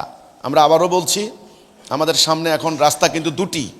একটা রাস্তা হচ্ছে ডান দিকে সিরাতুল মুস্তাকিম, এটা আল্লাহ দিয়েছেন, আর একটা হচ্ছে বাম দিকে দলালা, এটা ইবলিস ক্রিয়েট করবে, সৃষ্টি করবে। এখানে যাওয়ার জন্য সে উসওয়াসা দিবে, এখান থেকে সরিয়ে এখানে নিয়ে যাবে। হ্যাঁ, এটা আমরা বলি কুল আউযু বিরাব্বিন নাস, মালিকিন নাস, ইলাহিন নাস, মিন শাররিল ওয়াসওয়াসিল খান্নাস, মিনাল জিন্নাতি ওয়ান নাস। এই যে খান্নাস প্রতিনিয়ত আপনাকে উসওয়াসা দিবে, ইনস্টিগেট করবে, প্ররোচিত করবে যে সিরাতুল মুস্তাকিম থেকে নেমে যাও, ওখান থেকে নেমে যাও। আরে আল্লাহ দেওয়া পথে চললে তোমার কষ্ট হবে, তোমার ক্ষতি হবে, তুমি না খেয়ে থাকা লাগবে, তোমার উপরে মায়ের চলবে, অপমান হবে, তোমাকে গালি দিবে, তোমাকে বয়কট করবে। আরে ধুরো, এই পথে না চললে কি হয়? আরে পরকাল বলতে কিছু নাই। আরে আল্লাহর হুকুম না মানলে কি হয়? চল এদিকে উন্নতি, এদিকে ভোগ করতে পারবি, আনন্দ করতে পারবি, এদিকে তোর অনেক মজা হবে, ইত্যাদি ইত্যাদি। তাহলে আল্লাহ রাব্বুল আলামিনের পথ থেকে সরানোর জন্য ইবলিস উসওয়াসা দিবে, ইনস্টিগেট করবে, তার বাহিনী শুদ্ধ, তার বাহিনীর মধ্যে জিনও আছে, মানুষও আছে, আছে না? মানুষ কিভাবে আছে? ওই যে মানুষের রন্ধ্রে রন্ধ্রে প্রবেশ করে গেছে, মানুষের বংশের মধ্যে সে মিশে গেছে, এবং তার বাহিনী হলো শায়াতিন। অত্যন্ত সাংঘাতিক কথা। মানুষের সামনে এখন দুটি রাস্তা, দুটি পথ, একটা হলো ডান দিক, একটা বাম দিক, একটা হলো হেদায়া, একটা হচ্ছে দলালা। মানুষ মধ্যখানে, মানুষের পরীক্ষা কিন্তু এই জায়গাটায়। মানুষ তার চিন্তা শক্তি ব্যবহার করে সে যদি ডান দিকে যায়, আল্লাহর হুকুম মানে হেদায়েতে চলে, তবে সে জান্নাত যাবে। আর যদি বাম দিকে যায়, সে জাহান্নাম যাবে। পরিণতি তাকে ভোগ করতে হবে। তো এখন আল্লাহর দেওয়া পথ, এটাই হলো সরল পথ, এটাই হলো মুক্তির পথ, এটাই হলো জান্নাতের পথ, এটাই হলো প্রগতির পথ, এটাই হলো শান্তির পথ। আল্লাহ রাব্বুল আলামিন কোরআনের আয়াতটা বলেছেন যে আল্লাহু ওয়ালিউল্লাযিনা আমানু, আল্লাহ মুমিনদের ওয়ালি। তিনি তাকে কি করেন? অন্ধকার থেকে আলোর দিকে নিয়ে যান। আর হচ্ছে তাগুত, তাদের অভিভাবক কাফেরদের, তারা আলোর থেকে টেনে অন্ধকারের দিকে নিয়ে যায় এবং তারা চিরদিন জাহান্নামে থাকে। এখন এই মাঝখানে এই আদম সন্তানের সামনে কঠিন একটা পরীক্ষা। আদম সন্তান কি এদিকে যাবে নাকি এদিকে যাবে? আমাদের কর্তব্য হচ্ছে মানুষের সামনে এটা তুলে ধরা। আমরা অত্যন্ত সৌভাগ্যবান, আমরা অত্যন্ত লাকিয়েস্ট ম্যান বলতে পারেন of the world, luckiest man of the world. বিশ্বের মধ্যে সবচাইতে সৌভাগ্যবানদের অন্তর্ভুক্ত আমরা। আমাদের সামনে এতদিন সিরাতুল মুস্তাকিম জানা ছিল না, এই রাস্তা আমাদের কাছে অজানা ছিল, এটা হারিয়ে গিয়েছিল। সেই রাস্তা আজ আমরা পেয়েছি, আলহামদুলিল্লাহ রাব্বিল আলামিন, আমরা পেয়েছি। এই রাস্তা আমাদের জানা ছিল না, আজকে সেই সিরাতুল মুস্তাকিম আমাদের সামনে উদ্ভাসিত হয়ে গিয়েছে। এটাই সেই জান্নাতের পথ। বাবা আদম থেকে শুরু করে শেষ নবী পর্যন্ত বাবা আদম আলাইহিস সালামের কলেমা ছিল লা ইলাহা ইল্লাল্লাহ আদম সফিউল্লাহ। ইব্রাহিম আলাইহিস সালামের কলেমা ছিল লা ইলাহা ইল্লাল্লাহ ইব্রাহিম খলিলুল্লাহ। মুসা আলাইহিস সালামের কলেমা ছিল লা ইলাহা ইল্লাল্লাহ মুসা কালিমুল্লাহ। ঈসা আলাইহিস সালামের কলেমা ছিল লা ইলাহা ইল্লাল্লাহ ঈসা রুহুল্লাহ। আমাদের নবী করিম সাল্লাল্লাহু আলাইহি সাল্লামের কলেমা লা ইলাহা ইল্লাল্লাহ মুহাম্মাদুর রাসূলুল্লাহ। এটা আমাদের কলেমা। আমরা শেষ নবীর উম্মত, আমরা আখিরি নবীর উম্মত। নবী আর আসবেন না, রাসূল আর আসবেন না। আল্লাহ রাব্বুল আলামিন এই মানব জাতিকে দলালা থেকে টেনে নিয়ে, অন্ধকার থেকে টেনে নিয়ে হেদায়েতের পথে উঠানোর জন্য, সিরাতুল মুস্তাকিম দেখানোর জন্য, জান্নাতে যাওয়ার জন্য তিনি যুগে যুগে লক্ষ লক্ষ নবী রাসূল পাঠিয়েছেন। কোন কোন নবী কোন ফ্যামিলির জন্য, কোন গোত্রের জন্য। আমাদের নবী আসছেন সারে জাহানের জন্য, সমগ্র বিশ্ববাসীর জন্য। পার্থক্য আছে তো? অন্যান্য নবী থেকে আমাদের নবীর ডিফারেন্স আছে তো নাকি? ডিফারেন্স আছে। প্রথম ডিফারেন্স হচ্ছে তিনি শেষ নবী, আর নবী আসবেন না। এই জন্য ওনার টাইটেল হচ্ছে রাহমাতাল লিল আলামিন। ওমা আরসালনাকা ইল্লা রাহমাতাল লিল আলামিন। আপনি রাহমাতাল লিল আলামিন ছাড়া আর কিছুই নন। আল্লাহ বলছেন যে হে রাসূল, আমি আপনাকে রাহমাতাল লিল আলামিন করে পাঠিয়েছি। সারে জাহানের জন্য তিনি রহমত স্বরূপ, বরকত স্বরূপ। আল কোরআনে আল্লাহ রাব্বুল আলামিন বলেছেন, আপনি বলুন, কুল ইয়া আইয়ুহান নাস ইন্নী রাসূলুল্লাহি ইলাইকুম জামিয়া। আমি তোমাদের সবার জন্য আল্লাহর রাসূল। ওই আমেরিকার মানুষের জন্য, জাপানের মানুষের জন্য, রাশিয়ানদের জন্য, চাইনিজদের জন্য, ব্রিটিশদের জন্য, আরবদের জন্য, আফ্রিকার মানুষদের জন্য, এমনকি ওই যে পেরু অঞ্চলের, পেরু মায়ান সিভিলাইজেশনের উত্তরাধিকারী যারা, ওদের, ব্রাজিল, চিলি, পেরু, প্যারাগুয়ে, দক্ষিণ আমেরিকা যেটা সাউথ আমেরিকান, ওই এলাকার মানুষের জন্য তিনি নবী। কথা বুঝতে হবে কিন্তু, নবী আর আসবে না, রাসূল আর আসবে না। মানব জাতির শ্রেষ্ঠতম মহাপুরুষ, মুকুটমণি, আদর্শ, খলকুন আজিম, উসওয়াতুল হাসানা, আমাদের জন্য উত্তম আদর্শ। কোথাও আমাদের যাওয়ার দরকার হবে না, মডেল। ওনাকে অনুসরণ করলেই আপনি কামিয়াব। তিনি কিভাবে ব্যক্তি জীবন পরিচালনা করেছেন, কিভাবে তিনি সমাজ পরিচালনা করেছেন, কিভাবে তিনি রাষ্ট্র পরিচালনা করেছেন, কিভাবে তিনি সেনাবাহিনী পরিচালনা করেছেন, কিভাবে তিনি বিচার বিভাগ পরিচালনা করেছেন, মানুষের সমাজে শান্তি এনে দিয়েছেন, মানুষের অভাব দারিদ্র্য দূর করে দিয়েছেন, আরবের সমাজে হানাহানি মারামারি ছিল সেটা দূর করে দিয়েছেন, ইত্যাদি সমস্ত কিছুর মডেল নমুনা। এবং আল্লাহকে বিজয়ী করার জন্য এত কোরবানি, এত ত্যাগ নজিরবিহীন। ওনাকে হত্যা করার জন্য উদ্যত হয়েছে কয়েকবার। ওনার দান্দান মোবারক শহীদ হয়েছে যুদ্ধের রণাঙ্গনে, ওনার মস্তকে ঢুকে লোহার হেলমেট ঢুকে গিয়েছে। তারপরে ওনাকে গলা পেঁচিয়ে হত্যার কয়েকবার তারা অ্যাটেম্প নিয়েছে, অ্যাটেম্প টু মার্ডার বলে। এরপরে তলোয়ার একত্রিত করেছে ওনাকে হত্যা করার জন্য। ওনাকে আহত রক্তাক্ত করেছে তায়েফের ময়দানে। ওনাকে জেলখানায় বন্দি রেখেছে শিহাবে আবু তালিবের বন্দিখানায় প্রায় 3.5 বছর। ওনাকে পথে ঘাটে কাটা বিছিয়ে রাখতো, গালাগালি দিত, অসভ্য মানে বর্বর আচরণ করতো ওনার সাথে। এই মানুষটার কি পরিমাণ সবর, কি পরিমাণ দৃঢ়তা ওনাকে অবলম্বন করতে হয়েছে, কি পরিমাণ আল্লাহর উপরে ভরসা, তাওয়াক্কালতু আলাল্লাহ, আমরা বলি আল্লাহর উপরে তাওয়াক্কাল করতে হয়েছে। কতবার জিবরাইল আলাইহিস সালাম এসে ওনাকে প্রস্তাব দিয়েছেন, আপনি বলুন এদেরকে ধ্বংস করে দেই। সাহাবীরা পর্যন্ত দোয়া করতে বলেছেন, ইয়া রাসূলুল্লাহ আল্লাহর কাছে বলুন। খব্বাব রাদিয়াল্লাহু তাআলা আনহু থেকে বর্ণিত হাদিস, তিনি বলছেন নির্যাতনে নিপীড়নে আর সহ্য হয় না, আপনি বলুন এরা ধ্বংস হয়ে যাক, রাহমাতাল লিল আলামিন। তিনি বলেছেন না, তিনি সোজা হয়ে বসলেন, বলে কি বললে? না, সময় আসবে একা একটা মেয়ে মানুষ হেঁটে যাবে, কোনো ভয় থাকবে না আল্লাহ এবং বন্যজন্তুর ভয় ছাড়া। এই সময় আসবে বলতে কি, তিনি আল্লাহর পক্ষ থেকে যেই রেসালাত নিয়ে এসেছেন, যে বার্তা নিয়ে এসেছেন, যে বিধান নিয়ে এসেছেন, সেটা কার্যকরী হওয়ার পরে এই যে শান্তি আসবে, সেই শান্তির আগাম ভবিষ্যৎবাণী তিনি করলেন। যে ধ্বংসের দোয়া করলেন না।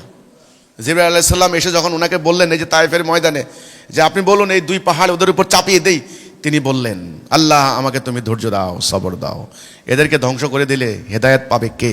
সত্যের পথে কে আসবে? এতখানি সবর, এতখানি আল্লাহর উপরে তাওয়াক্কুল, এবং অপরাধীকে, সন্ত্রাসীদের অপরাধীকে, বিশেষ করে অপরাধীকে যারা ওনার উপরে নিপীড়ন চালিয়েছে তাদেরকে ক্ষমা করে দেওয়ার এত বড় নজিরবিহীন দৃষ্টান্ত, নজিরবিহীন।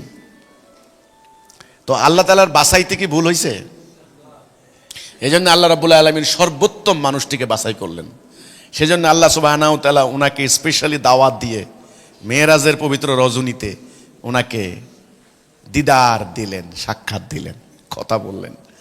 তো যিনি যত বড় মানে আপনার সম্মানিত, ওনার পরীক্ষাটাও কিন্তু ওরকমই হয়। ইব্রাহিম আলাইহিস সালাম আমাদের মিল্লাতের পিতা, মিল্লাতে আবিকুম ইব্রাহিম, আমাদের পিতা, জাতির পিতা, মিল্লাতের পিতা, জাতির পিতা, মুসলিম উম্মার আমাদের পিতা। এখন তো জাতির পিতা নিয়ে কত তর্ক বিতর্ক হচ্ছে, এত তর্কের কিছু আছে নাকি?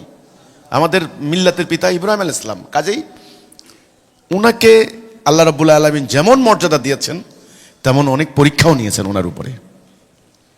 এই জন্যে আপনারা যারা মুসল্লিয়ান ইকরাম যারা আছেন, আপনারা যদি সত্যিকার অর্থে মর্যাদা পেতে চান আল্লাহর কাছ থেকে, ভাই এমনি এমনি তো আর মর্যাদা হবে না। আল্লাহ কোরআনে বলেছেন তোমরা ঈমান আনিয়াছো, আম হাসিবুকুম আন তাদখুলুল জান্নাহ, তোমরা মনে করেছো যে তোমরা ঈমান আনেছো, তোমরা এমনি এমনি তোমাদেরকে জান্নাতে প্রবেশ করিয়ে দেওয়া হবে? কি মনে করেছো যে তোমরা ঈমান আনছো এই কথা বললেই জান্নাত ঢুকে যাবে? না, নো, তোমাদের পরীক্ষা করা হবে, টেস্ট করা হবে। আমি দেখব কারা আমার পথে, কারা ইবলিসের পথে, দেখব। সেই পরীক্ষা হবে দুটো বিষয়ের উপর পরীক্ষা, একটা হলো সবর, একটা হলো জিহাদ। এই দুটি পরীক্ষা হবে। তো কাজে আমার কথা হচ্ছে এখানে শেষ নবী আসছেন সমগ্র বিশ্ববাসীর জন্য, সমগ্র বিশ্ববাসীর জন্য।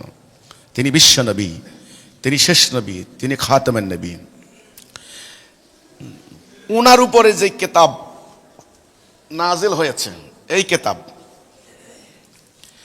রাসূলের উপরে যে কিতাবখানা নাজিল হয়েছে, যেটা নিয়ে আমি কথা শুরু করেছিলাম, এটা সেই কিতাব।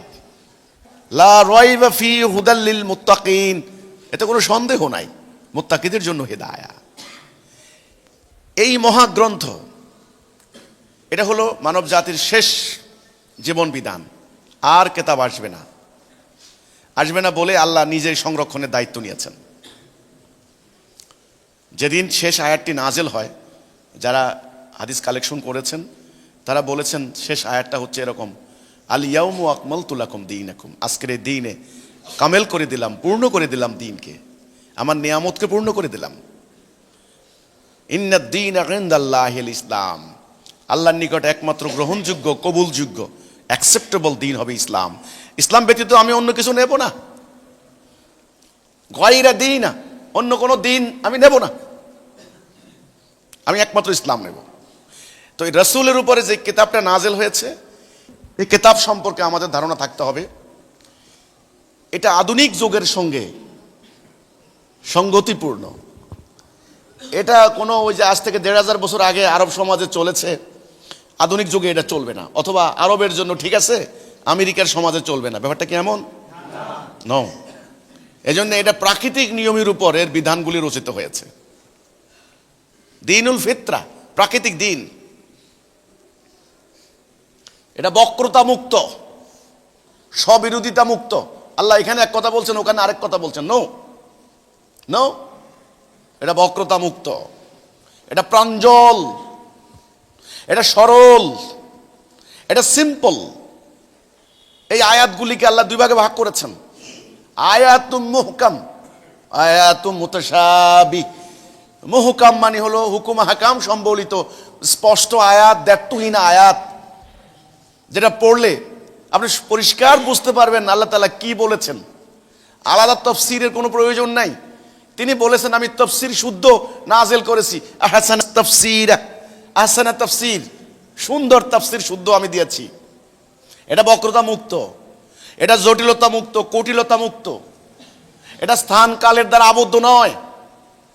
এটা কিয়ামত পর্যন্ত মরু অঞ্চলের, মেরু অঞ্চলের, সাদার দেশে, কালোর দেশে, পাহাড়ি অঞ্চলের, সমতল ভূমির জন্য এই বিধান কার্যকরী হবে, প্রযোজ্য হবে।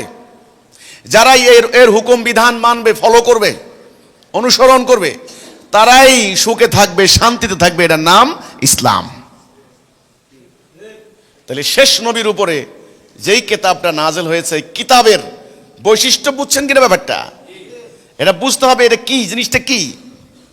এজন্য বলা হয়েছে এটা কোরআন পুনঃ পুনঃ পাঠ করা হয়। যারা পাঠ করে তারা হলো ক্যারি, কেরাত, ক্যারি। এটাকে বলা হয় এমন একটা ওহী মাতলু, পাঠযোগ্য ওহী।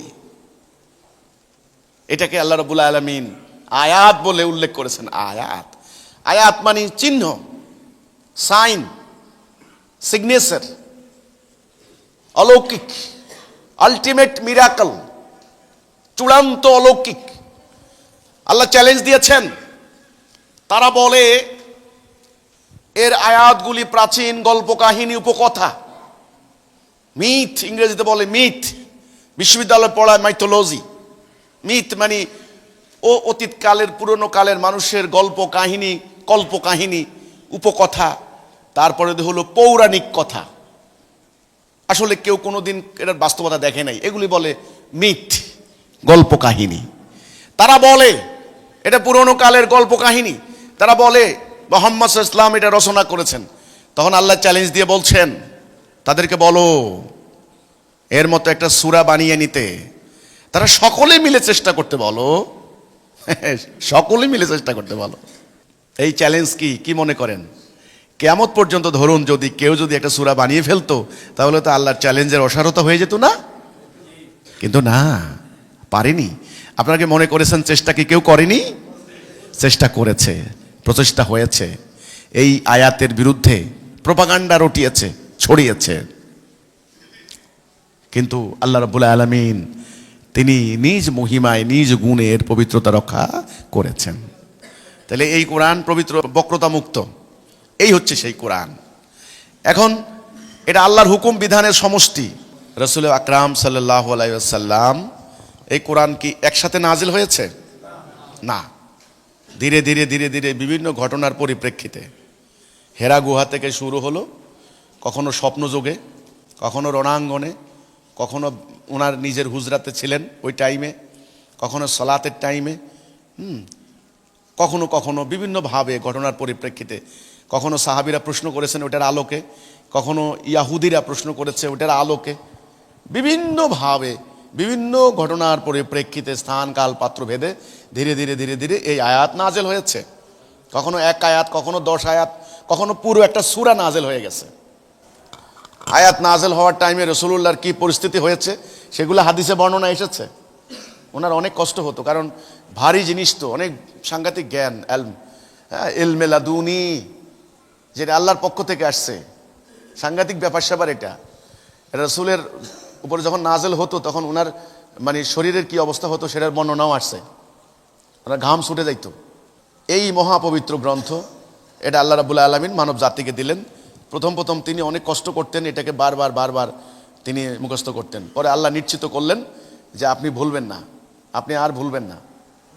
হ্যাঁ, তখন থেকে তিনি এই কষ্টটা ছেড়ে দিয়েছেন। তবুও তিনি প্রত্যেক মানে ওই যে সওমের মাসে বিভিন্নভাবে এই যে আয়াতগুলি, পূর্ববর্তী আয়াতগুলি তিনি কিন্তু ঝালাই করতেন, মস্ক বলে না, প্র্যাকটিস করতেন, এগুলো তেলাওয়াত করতেন, সলাতে দাঁড়িয়ে তেলাওয়াত করতেন। তারপরে অতিরিক্ত সতর্কতার জন্য, আরও সতর্কতার জন্য এগুলা কিছু সাহাবীকে বাছাই করে ওনাদেরকে বলেছেন, দায়িত্ব দিয়েছেন লিখে রাখতে। এটাকে বলা হয় কাতেবে ওহি লেখক। আবার কিছু কিছু সাহাবীকে দায়িত্ব দিয়েছেন এগুলো মুখস্থ করে রাখো। হ্যাঁ, হাফেজ বলি আমরা, হেফজ করা, সংরক্ষণ করে রাখা, সেগুলো রাখতেন। তারপরে যদি গাছের পাতায়, পাথরের উপর, তখন তো লেখার সামগ্রী ছিল না ওরকম, হাতের কাছে এইগুলি, এর মধ্যে পশুর চামড়ায় এগুলি তিনি সংরক্ষণ করে রেখেছেন। যাই হোক, এই বিধানটা কি? আল্লাহর দেওয়া দ্বীনুল হকের একটা নকশা, দ্বীনুল হকের বিধিবিধান। আমরা শুরুতেই বলেছিলাম মানুষের সামনে পথ কয়টা হবে? দুইটা, একটা হলো হেদায়া, একটা হলো দলালা, দুটি পথ। আল্লাহর দেওয়া বিধান কয়টা হবে? দুইটা। আল্লাহর দেওয়া বিধান, মানুষের তৈরি করা বিধান। আল্লাহর দেওয়া বিধানকে বলা হয় দ্বীনুল হক, যেটা আল কোরআনে আল্লাহ বলেছেন, হুয়াল্লাযী আরসালা রাসূলাহু বিল হুদা ওয়া দীনিল হক লিইয়ুযহিরাহু আলাদ দীনি কুল্লিহি। হেদায়া এবং সত্য দিন সহ রাসূলকে পাঠানো হয়েছে যেন অন্যান্য সমস্ত দিনের উপরে এটাকে বিজয়ী করে, জাহির করে, প্রতিষ্ঠা করে, গালেব করে। দিন পাঠানো হয়েছে, দিন প্রতিষ্ঠা করা লাগবে না? তো প্রতিষ্ঠা না করলে কি এর কোনো অর্থ আছে, কোনো মূল্য আছে? নো। এই আল্লাহর দেওয়া দিনকে প্রতিষ্ঠা করার জন্যই আল্লাহ রাসূল এবার সংগ্রাম শুরু করলেন। প্রশ্ন হলো, আল্লাহর দিন প্রতিষ্ঠা হবে কিভাবে, কি উপায়ে, কি রূপে? এর কর্মসূচি কি হবে, এর নিয়ম কি হবে, এর তরিকা কি হবে? সেটা আল্লাহ রাব্বুল আলামিন রাসূলকে দিয়েছেন। রাসূল সেই তরিকা অনুসরণ করে ওনার নবুয়তি জীবনে কঠোর পরিশ্রম করে, এটাকে বলা হয়, এক কথা বলতে পারেন কঠোর অধ্যবসায়, সাধনা, সংগ্রাম, ত্যাগ, তিতিক্ষা। না খেয়ে থেকেছেন, গাছের লতাপাতা খেয়েছেন, পেটে পাথর বেঁধেছেন, শত্রুর আঘাতে জর্জরিত হয়েছেন, দেশান্তরিত হয়েছেন। এই যে সংগ্রাম তিনি করলেন, আপোষহীন সংগ্রাম, হ্যাঁ, আপোষহীন সংগ্রাম, আনকম্প্রোমাইজিং সংগ্রাম। এই সংগ্রামের নাম হচ্ছে জিহাদ। এটাকে ইংরেজিতে বলে আটমোস্ট স্ট্রাগল, চূড়ান্ত লড়াই, এটার নাম জিহাদ। এই জিহাদ একটা পবিত্র কর্তব্য, পবিত্র আমল। প্রত্যেক মুমিনের উপরে জিহাদ ফরজ। এখন জিহাদটা কি আপনাকে বুঝতে হবে, জিহাদ কি, জিহাদ কেন করবেন আপনি। তারপরে প্রশ্ন আসছে, আপনি কার বিরুদ্ধে জিহাদ করবেন। এই প্রশ্নগুলি আপনি সহজে বুঝে ফেলবেন যদি আপনি হেদায়া দলালা বুঝেন, যদি আপনি মোমেন কাফের বুঝেন, তাহলে কিন্তু জিহাদ কি, জিহাদ কার বিরুদ্ধে করবেন আপনি পরিষ্কার বুঝে ফেলবেন। মানুষও দুই প্রকার। মানুষ কয় প্রকার? সূরা তাগাবুনের 2 নম্বর আয়াত আল্লাহ বলেছেন, আমি তোমাদেরকে সৃষ্টি করেছি, তোমাদের মধ্যে হয় কেউ মোমেন, না হলে কেউ কাফের। মানুষও দুই প্রকার। মানুষ কয় প্রকার? আল্লাহ কোরআনে সূরা তাগাবুনের 2 নম্বর আয়াতে বলেছেন, আমি তোমাদেরকে সৃষ্টি করেছি, তোমাদের মধ্যে হয় কেউ মোমেন, নাহলে কেউ কাফের। মোমেন কে হবে এর একটা সংজ্ঞা আল্লাহ কোরআনে দিয়েছেন, এটাকে আমরা বলি ডেফিনিশন, মোমেন। আর কাফের কে, তারও সংজ্ঞা আল্লাহ কোরআনে দিয়েছেন। মোমেন কে? আল্লাহ বলছেন, নিশ্চয়ই তারাই মোমেন যারা আল্লাহ এবং তার রাসূলের প্রতি ঈমান আনে। ওই যে লা ইলাহা ইল্লাল্লাহ মুহাম্মাদুর, অর্থাৎ আমি আল্লাহ এবং তার রাসূলের হুকুম ছাড়া কার হুকুম, এখানে মেইন হবে লা ইলাহা ইল্লাল্লাহ, আল্লাহর হুকুম বিধান ছাড়া কারো হুকুম বিধান, এই ঈমান। এবং রাসূল পাক সাল্লাল্লাহু আলাইহি ওয়াসাল্লাম আল্লাহর প্রেরিত রাসূল, মানে মডেল, উনি যেভাবে আল্লাহর হুকুমটাকে বাস্তবায়ন করেছেন। এবং আল্লাহর এই তাওহীদ ভিত্তিক সত্য দিন, তাওহীদকে প্রতিষ্ঠা করার জন্য জান মাল দিয়ে যারা জিহাদ করবে তারা হচ্ছে মোমেন। তাহলে মোমেন হওয়ার শর্ত কয়টা? প্রধানত দুইটা। সূরা হুজরাতের 15 নম্বর আয়াত, আল্লাহ এবং তার রাসূলের প্রতি ঈমান, সুম্মা লাম ইয়ারতাবু, এতে কোনো সন্দেহ থাকা যাবে না। কিন্তু ঈমান আনবেন লোক দেখানো হবে না, ক্ষমতার জন্য আপনি এখন দলে যোগ দিয়েছেন হবে না, আপনি টাকা পয়সার জন্য যোগ দিয়েছেন হবে না, শুধু আল্লাহর জন্য, শুধু আল্লাহকে বিজয়ী করার জন্য। দুনিয়ার কোনো স্বার্থ থাকবে না, এর যা নিবেন আপনি আল্লাহর কাছ থেকে পরকালে। এটার নাম হলো ঈমান, এতে কোনো সন্দেহ থাকা যাবে না। সুম্মা লাম ইয়ারতাবু, নো ডাউট অ্যাবাউট ইট, কোনো ডাউট নাই, কোনো কনফিউশন নাই। আল্লাহ যেমন সত্য, আল্লাহর দ্বীন সত্য, আল্লাহর দ্বীনের মধ্যে আমাদের শান্তি আছে। আল্লাহর দ্বীনের আনুগত্য করলে, আল্লাহর এতায়া করলে, আল্লাহর নাজেল করা হুকুমের অনুসরণ করলেই আমার অর্থনৈতিক মুক্তি, আমার রাজনৈতিক মুক্তি, আমার পারিবারিক শান্তি। এই যে আস্থা, এই যে বিশ্বাস, এই যে ট্রাস্ট, এই যে নির্ভরতা, এটা হলো সুম্মা লাম ইয়ারতাবু। এখন তো আমাদের মুসলমানরা মনে করে কি, ইসলাম আমরা নামাজ পড়বো, রোজা রাখবো, আমাদের রাষ্ট্র চালাবে মানুষের আইনে। এই যে এটা না, এটা হলো হবে না। আল্লাহর হুকুমেই একমাত্র শান্তির গ্যারান্টি, এটা সুম্মা লাম ইয়ারতাবু। এরপরে দ্বিতীয় কাজ হলো আল্লাহর এই বিধানটাকে জমিনে প্রতিষ্ঠার সংগ্রাম, জিহাদ। এটা যারা করবে তারা হলো মোমেন। নবী করিম সাল্লাল্লাহু আলাইহি সাল্লামের পুরো জীবনী, সাহাবীদের জীবনী, মোমেনদের জীবনী দেখেন। ওনারা তাওহীদের বাহিরে কোনো কিছু মানতেন? আল্লাহর বিধান ছাড়া অন্য কারো বিধান মানতেন? এবং দেখেন আল্লাহর বিধানকে প্রতিষ্ঠা করার জন্য ওনারা সংগ্রাম সংগ্রাম সংগ্রাম।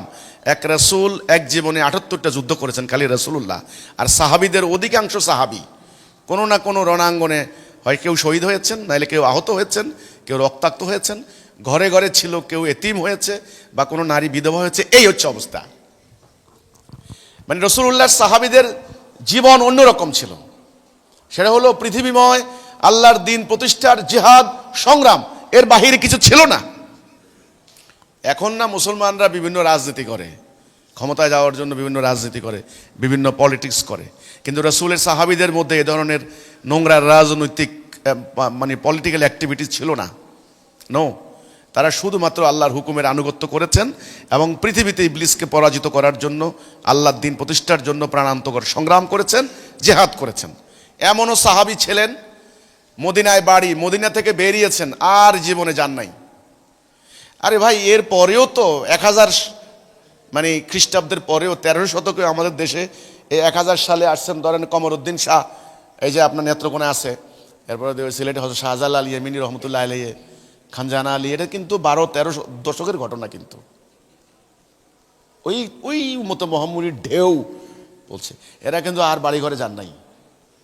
কারো বাড়ি ইয়েমেন, কারো বাড়ি আরব, কারো বাড়ি হলো ইরান, কারো বাড়ি হলো আপনার হলো রোম, ওই যে তৎকালীন পারস্য রোম, এই সমস্ত এলাকা, বাগদাদ।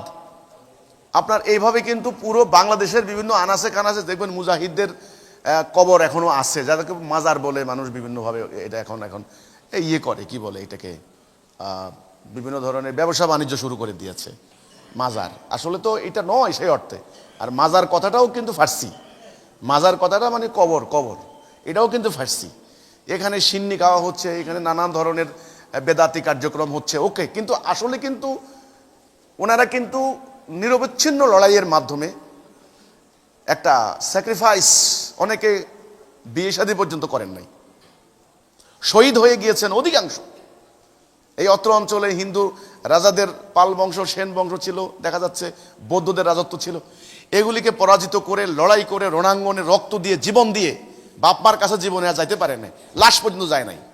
কমলাপুর স্টেশনের কাছে একটা আছে পীর জঙ্গি মাজার, দেখেন জঙ্গি, পীর জঙ্গি বলে, জঙ্গি মানে জং থেকে জঙ্গি, এখন কয় না জঙ্গি, জঙ্গি মানে যোদ্ধা আসলে, কিন্তু যোদ্ধা। এখন তো জঙ্গি গালি দেয়, গালি মুসলমানদেরকে গালি দেয় জঙ্গি। পীর জঙ্গি মাজার একটা আছে, দেখুন কল্লা শাহর মাজার, খড়মপুর আছে কল্লা, শুধু ওনার মাথাটা পাওয়া গেছে খালি। একেবারে বাংলাদেশের রাস্তাঘাটে আনাচে কানাচে মর্দে মুজাহিদ উম্মতে মুহাম্মদীর পবিত্র দেহ পড়ে আছে ভাই। এই জন্যে আমার একটা হয়, এর একটা আধ্যাত্মিক কারণ আছে। দেখবেন এই জমিন, এই মাটি শেষ পর্যন্ত ওই যে ওনারা একটা খালেস নিয়তে কিন্তু এসেছেন এই এলাকায়, যদিও পরবর্তীতে দুর্ভাগ্যজনক ওনাদের তলোয়ার গায়েব করে দেওয়া হয়েছে, ওনাদের সংগ্রামী জীবনকে ভুলিয়ে দেওয়া হয়েছে, এগুলো ষড়যন্ত্রের অংশ। সেখানে বিভিন্ন সিন্নি ডেক্সি বসানো হয়েছে, সেখানে নানান ধরনের বেদাতি কার্যক্রম চালু করে দিয়েছে, যেটা ওনাদের শিক্ষার সঙ্গে, ওনাদের জীবনের সঙ্গে, ওনাদের লক্ষ্যের সঙ্গে দূরতম কোনো সম্পর্ক নাই। একদিকে আধ্যাত্মিক সাধক ছিলেন, মানে মারেফতি লাইনের টপ, আর একদিকে মুজাহিদ হিসেবে, মর্দে মুজাহিদ হিসেবে উম্মতে মুহাম্মদীর সেই চরিত্রেও ছিলেন ওনারা টপ। দুনিয়া বিমুখ, আজকে তো এখন মুসলমান হয়ে গেছে দুনিয়ার আর ভোগ বিলাসে, গাড়ি করবে, বাড়ি করবে, তারপরে দিক ক্ষেত খামার, ব্যাংক ব্যালেন্স, টাকা চাই, আরো টাকা, আরো টাকা, আরো টাকা।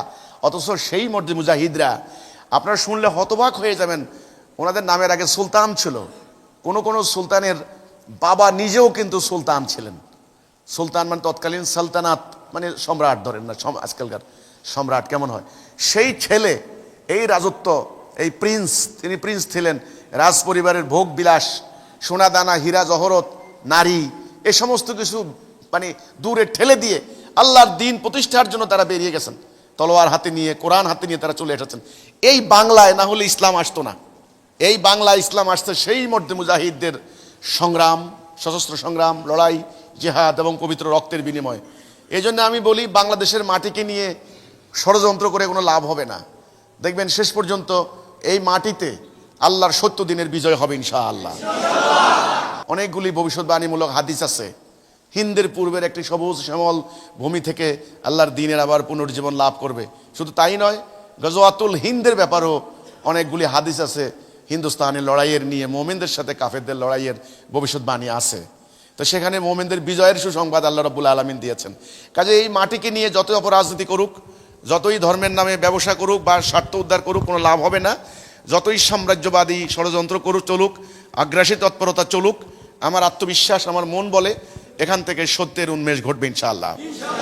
এবং দুনিয়াতে একদিন এই বাংলাদেশের এই মানুষগুলি সত্যকে ধারণ করে, সত্যকে আলিঙ্গন করে দুনিয়াকে লিড দেবে। তো আমি যেটা বলছিলাম যে নবী করিম সাল্লাল্লাহু আলাইহি সাল্লামের সাহাবা ইকরাম তারা এইভাবে দুনিয়াতে বেরিয়ে পড়েছিলেন, এবং এই সংগ্রামের ধারা পরবর্তী অনেক দিন পর্যন্ত চলেছে। সাহাবীরা চলে গেলেন, ওনাদের সন্তানরাও চলে গেলেন, তাবিন, তাবিন। এরপরে একটা ইতিহাসের পর্যায়ে এসে আমরা মুসলমানরা দুর্ভাগ্যজনকভাবে সেই সিরাতুল মুস্তাকিম থেকে বিচ্যুত হয়েছি। আমরা সেই মহান উদ্দেশ্য, সেই পবিত্র উদ্দেশ্য আমরা বিস্তৃত হয়েছি, আমরা ভুলে গিয়েছি। যেই লক্ষ্য, যেই উদ্দেশ্য নবী করিম সাল্লাল্লাহু আলাইহি ওয়াসাল্লাম আমাদের সামনে দিয়ে গিয়েছিলেন, অর্থাৎ আল্লাহর দ্বীন এই মানব জীবনে প্রতিষ্ঠা। পৃথিবীর ওই প্রান্তে চলে যাবে উম্মতে মুহাম্মদী। মানুষ দরজা খুলে ঘুমাবে, মানুষ জাতিতে মারামারি হবে না, সীমান্তে সংঘাত হবে না, দুর্বলের উপরে সবলের অত্যাচার হবে না, দরিদ্রের উপরে ধনীর বঞ্চনা হবে না, শাসিতের উপর শাসকের জুলুম চলবে না। মানুষ শান্তিতে ঘুমাবে। একা একটা মেয়ে মানুষ রাতের অন্ধকারে স্বর্ণ অলংকার পরিহিত অবস্থায় চলে যাবে, তার ইজ্জত হারানোর ভয় থাকবে না, তার সম্পদ হারানোর ভয় থাকবে না। এমন শান্তি, এমন সুবিচার, এমন ন্যায় বিচার প্রতিষ্ঠা করার জন্যই রাসূল পাক সাল্লাল্লাহু আলাইহি ওয়াসাল্লাম উম্মতে মুহাম্মদীকে নিয়ে তিনি সংগ্রাম করে, তিনি দিন প্রতিষ্ঠা করে দেখিয়ে দিয়ে গেলেন। রাসূলের সাহাবীরা পরবর্তীতে বাড়িঘর ত্যাগ করে, ক্ষেত খামার, সহায় সম্বল, স্ত্রী পুত্র পরিজন, মায়া মমতা ইত্যাদি পরিত্যাগ করে তারা দুনিয়ার বুকে বেরিয়ে পড়েছিলেন। তাদের সেই আত্মত্যাগ, তাদের সেই স্যাক্রিফাইস, তাদের সেই শাহাদাত, তাদের সেই কোরবানির বিনিময়ে আজ আমরা মুসলমান, আজকে আমরা পবিত্র কোরআন পড়তে পারছি। তা না হলে আমাদের কপালে তিলক চন্দন থাকতো, না হলে অন্য কিছু থাকতো, আমাদের দুর্ভাগ্য সীমা থাকতো না। সৌভাগ্যবান আজকে আমরা উম্মতে মুহাম্মদী হতে পেরেছি। আজকে আমরা নবী করিম সাল্লাল্লাহু আলাইহি সাল্লামের বার্তা পেয়েছি, ওনার রিসালাতের সুখবর আমরা পেয়েছি, সেই মর্দে মুজাহিদদের কোরবানির বরকতে, বদৌলতে। আমি আবারও বলছি, ইতিহাসের একটা পর্যায়ে এসে আমরা সেই মহান আদর্শ ভুলে গিয়েছি। আমরা নিজেরা টুকরো টুকরো হয়ে গিয়েছি। আমরা এক জাতি আর থাকলাম না। আমাদের আল্লাহ কয়জন? একজন। আমাদের আল্লাহ এক, আমাদের রসুল এক, নবী করিম সাল্লাল্লাহু আলাইহি সাল্লাম একজন, আমাদের কোরআন শরীফ একটা, আমাদের পবিত্র কাবা একটা, খানায়ে কাবা, যেই কাবার দিকে মুখ করে আমরা প্রতি ওয়াক্ত নামাজ পড়ি। তাহলে আমাদের আল্লাহ এক, আমাদের রসুল এক, আমাদের কোরআন এক, আমাদের কাবা এক, আমাদের মুসলমান জাতি হবে কয়টা? একটা, এক জাতি। আমরা এক জাতি, ওয়ান নেশন। আমরা থাকবো লা ইলাহা ইল্লাল্লাহ মুহাম্মাদুর রাসূলুল্লাহ, এই কলেমা তাওহীদের রশির মধ্যে আমরা আবদ্ধ থাকবো, একটা জাতি। আমরা মানবো আল্লাহর বিধান, আল্লাহর হুকুম, আল্লাহর কোরআনের বিধান দিয়ে আমাদের সমাজ চলবে, আমাদের রাষ্ট্র চলবে। আমরা হব মোমেন, আমরা আল্লাহর দাসত্ব করব, আমরা আল্লাহর ইবাদত করব, আল্লাহর খেলাফত করব। আমাদের সমাজ হবে মোমেনের সমাজ, আমাদের সমাজ বিশ্বাসীর সমাজ, এটা কাফেরের সমাজ হবে না। আমাদের সমাজের মানুষগুলি দরজা খুলে ঘুমাবে, কারো মূল্যবান সামগ্রী চুরি হবে না, কেউ ডাকাতি করবে না, নির্ভয়ে নিশ্চিন্তে মানুষ পথ চলবে, গভীর রাতে চলবে। কারো টাকা খোয়ানো যাবে না, কারো সম্পদ হারানো যাবে না, কারো নারীর ইজ্জত লুণ্ঠিত হবে না, চুরি হবে না, ডাকাতি হবে না, সুদ হবে না, ঘুষ হবে না, রাহাজানি হবে না। আমরা হব ভাই ভাই, একজন খাবে আরেকজন না খেয়ে মারা যাবে, এমন জুলুম হবে না।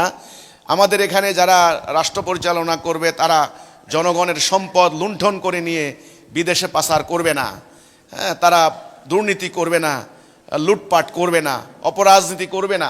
এই যে ইসলামের আদর্শকে অনুসরণ করার যে ফল, যে রেজাল্ট, এটার নাম ইসলাম বা শান্তি।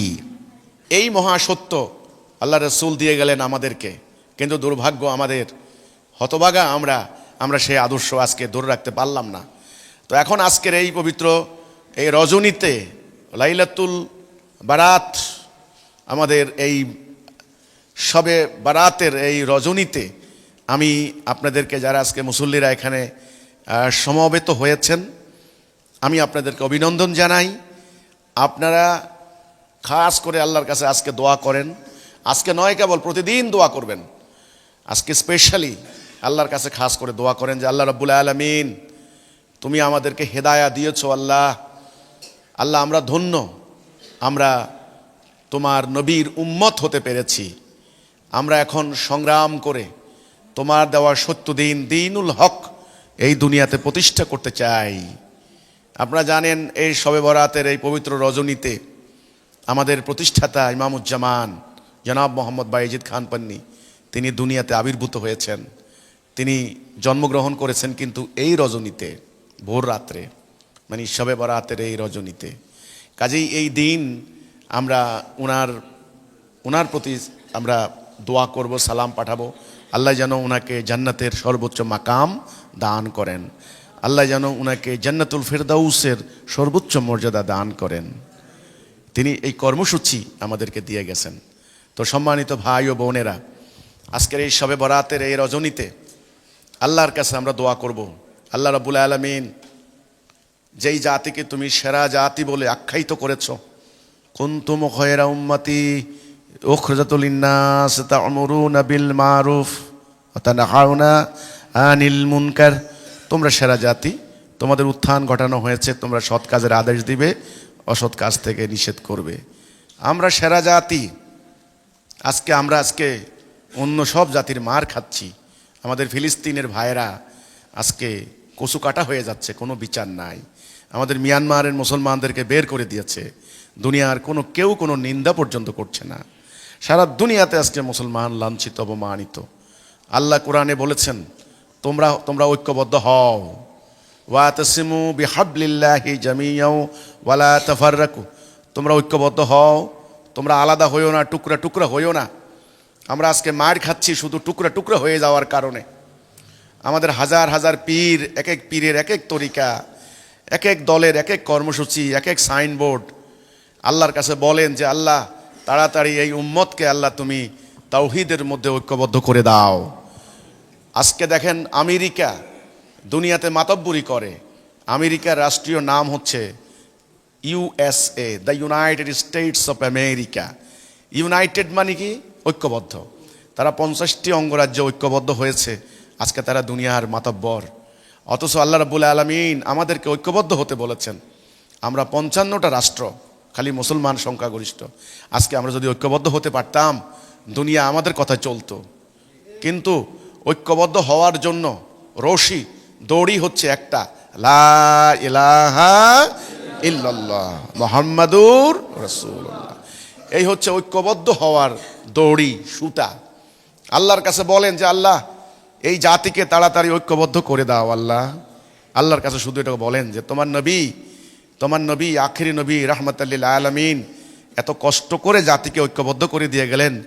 আজকে জাতিটাকে টুকরো টুকরো করে হাজার হাজার ফেরকা, মাযহাব, তরিকায়, দলে টুকরো টুকরো হয়ে আমরা আজকে ধ্বংস হয়ে গিয়েছি। সবাই আমাদেরকে মারে, হিন্দু মারে, বৌদ্ধ মারে, খ্রিস্টানে মারে, ইয়াহুদিরা মারে, সবাই আমরা সবাই মার খাচ্ছি। কেন? কি কারণ? আল্লাহকে বলেন আজকের এই দিনে যে আল্লাহ তুমি আমাদের তাড়াতাড়ি ঐক্যবদ্ধ করে দাও। আর আমাদের সমাজে যে এতদিন ধরে যে রাজনীতি চলছে, আল্লাহর কাছে বলেন, এদেরকে বুঝান। আপনারা সাধারণ মানুষদেরকে বলেন যে আল্লাহর বিধান যদি কায়েম না করেন শান্তি আসবে না।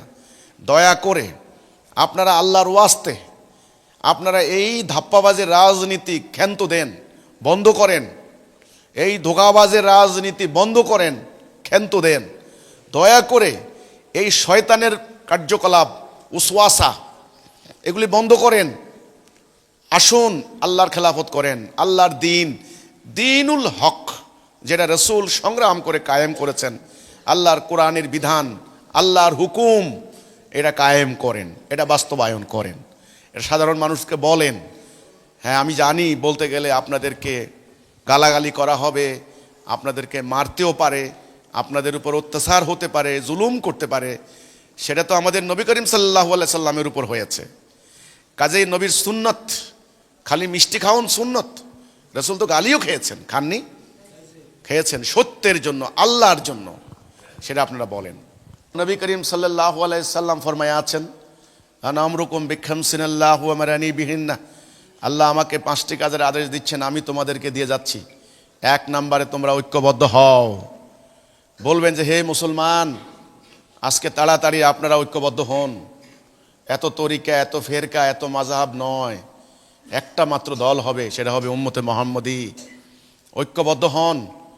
2 নম্বরে আমাদের নেতা হবেন একজন, সেই নেতার আদেশ শুনতে হবে, মানতে হবে, হিজরত করতে হবে, জান মাল দিয়ে জিহাদ করতে হবে। পবিত্র কোরআনে 6 থেকে 700 আয়াত আছে জেহাদের আয়াত। নবী করিম সাল্লাল্লাহু আলাইহি ওয়াসাল্লাম সারা জীবন জেহাদ করে গিয়েছেন, ওনার সাহাবীরা জেহাদ করেছেন। এই জেহাদ মানুষের সম্পত্তি লুণ্ঠনের জন্য নয়, এই জেহাদ মানুষের ধন টাকা পয়সা লুণ্ঠন করার জন্য নয়, সন্ত্রাসের জন্য নয়। এই জেহাদ হচ্ছে আল্লাহর জমিনে আল্লাহর দিন, আল্লাহর খেলাফত, আল্লাহর হুকুমত কায়েম করার জেহাদ, সংগ্রাম। এটা মানবতার কল্যাণে। এখানে কোনো একটা ইটের টুকরার আশাও কেউ করবেন না। সাধারণ মানুষদেরকে বুঝান, তাদের হৃদয় উন্মোচিত হবে। তারা দীর্ঘদিন থেকে ব্রিটিশ খ্রিস্টানদের তৈরি করা ভুল রাজনৈতিক জীবন ব্যবস্থা প্র্যাকটিস করতে করতে করতে করতে তারা এখানে এসেছেন। আজকে পরিস্থিতি খুব খারাপ। আজকে আমাদের এই প্রিয় জন্মভূমি বাংলাদেশকে নিয়ে চতুর্দিকে ষড়যন্ত্র হচ্ছে। পার্শ্ববর্তী রাষ্ট্রে প্রতিনিয়ত তারা পরিকল্পনা করে যাচ্ছে এখানে একটা আধিপত্য বিস্তার করার জন্য, এবং অন্যান্য পরাশক্তিত রাষ্ট্রগুলি তারাও ষড়যন্ত্র করছে। তারা এখানে যদি একটা অশান্তি সৃষ্টি করে দিতে পারে, আমরা কোথায় যাব? আপনারা কি উদ্বাস্তু শিবিরে যেতে চান? আল্লাহ না করে আমরা যেন উদ্বাস্তু শিবিরে যেতে চাই না। গিয়ে দেখেন ফিলিস্তিনে, জর্ডানে, সিরিয়ায়, মিশরে উদ্বাস্তু কাকে বলে? উদ্বাস্তুর জীবনে কোনো সম্মান নাই, ইজ্জত নাই। 71 সালে আমাদের দেশের 1 কোটি মানুষ ভারতে উদ্বাস্তু হয়েছিল। মান সম্মান ইজ্জত থাকে না। এই জন্যে আমরা আল্লাহর কাছে পানাহ চাই, আল্লাহ আমরা উদ্বাস্তু শিবিরে যেতে চাই না, আমরা বোমার আঘাতে মরতে চাই না, আমরা রাস্তায় রাস্তায় ভিক্ষা করতে চাই না। হয় আমরা তোমার রাস্তায় শহীদ হব, আর না হলে তোমার দুনিয়াতে তোমার খেলাফত করে তোমার হুকুমের আনুগত্য করে যাব ইনশাআল্লাহ। তাহলে আমরা মোমেন হতে চাই, আমরা কাফের হতে চাই না। আমরা ঐক্যবদ্ধ হতে চাই, আমরা টুকরো টুকরো হতে চাই না। আমাদের এত দলাদলি আমরা চাই না। আমরা চাই এক আল্লাহর হুকুম মানতে। আমরা অশান্তি চাই না, আমরা শান্তি চাই। আমরা চাই আমাদের দেশের ব্যবসায়ীরা সঠিক মাপে কম দেবে না, খাবারের ভেজাল দিবে না। আমাদের সরকারি কর্মকর্তারা ঘুষ খাবে না, সুদ খাবে না। আমাদের অফিস আদালতে সুদ চলবে না, সুদ আল্লাহ হারাম করেছেন। আমাদের ঘরে বাড়িতে অশান্তি হবে না, মানুষ দরজা খুলে ঘুমাবে। গাছের ডাব চুরি হবে না, ঘরের মুরগি খোয়াড়ের মুরগি চুরি হবে না, আমাদের নারীদের ইজ্জত লুণ্ঠিত হবে না, বেইজ্জত হবে না। সরকারি কর্মকর্তাদেরকে বেইজ্জতি করে, সচিবালয়ের সচিবদেরকে বেইজ্জতি করে, মানে পুলিশের প্রধানকে বেইজ্জতি করে, আপনার হলো কলেজ ভার্সিটির প্রফেসরকে, প্রিন্সিপালকে, ভিসিকে পর্যন্ত বেইজ্জতি করে। আসলে ইজ্জত নাই, কারো ইজ্জত থাকতেছে না। এটা ইবলিসের ষড়যন্ত্র, এটা শয়তানের ষড়যন্ত্র, উসওয়াসা। লাইলাতুল বারাত, শবে বরাত, ভাগ্য রজনীতে আমরা আল্লাহর কাছে এই দোয়া করব। আমি আবারও বলছি, আপনারা মানব জাতিকে এই সত্যের দিকে ডাক দিয়ে যান। আসমান জমিনে এর থেকে বড় সত্য আর নাই, এর থেকে বড় সত্য আর নাই। জান্নাত মোমেনের জন্য। জান্নাত কার জন্য? মোমেনের জন্য। আল্লাহ যেন আমাদেরকে মোমেন করে। নামাজ রোজা হজ জাকাত কার জন্য? মোমেনের জন্য। আল্লাহ যেন আমাদেরকে মোমেন করে। জিহাদ করবে কে? মোমেন। আল্লাহ গুনাহ মাফ করবেন কাকে? মোমেনকে। আল্লাহ দুনিয়াতে খেলাফত দিবেন কাকে? মোমেনকে। আল্লাহর ওয়াদা কার জন্য? মোমেনের জন্য। আল্লাহ কোরআনে বলেছেন, ওয়ালা তাহিনু ওয়ালা তাহজানু ওয়া আনতুমুল আ'লাউনা ইন কুনতুম মুমিনিন।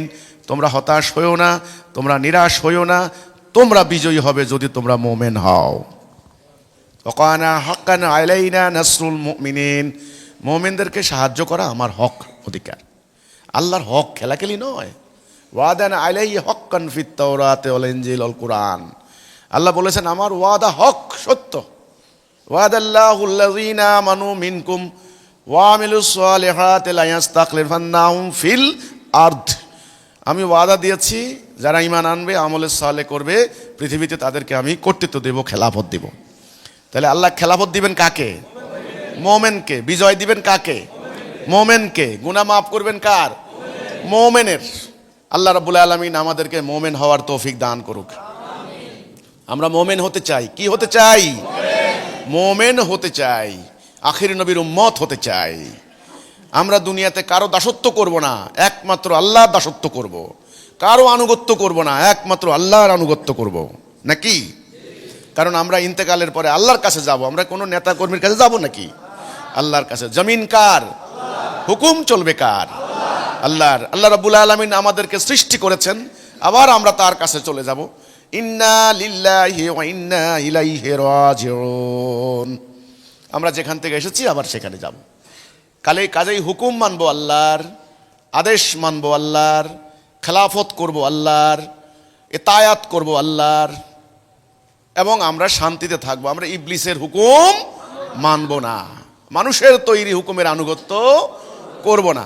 আজকের এই লাইলাতুল বারাতের রজনীতে আজকে এটাই হোক আমাদের অঙ্গীকার, এটাই হোক আমাদের এরাদা, এটাই হোক আমাদের শপথ।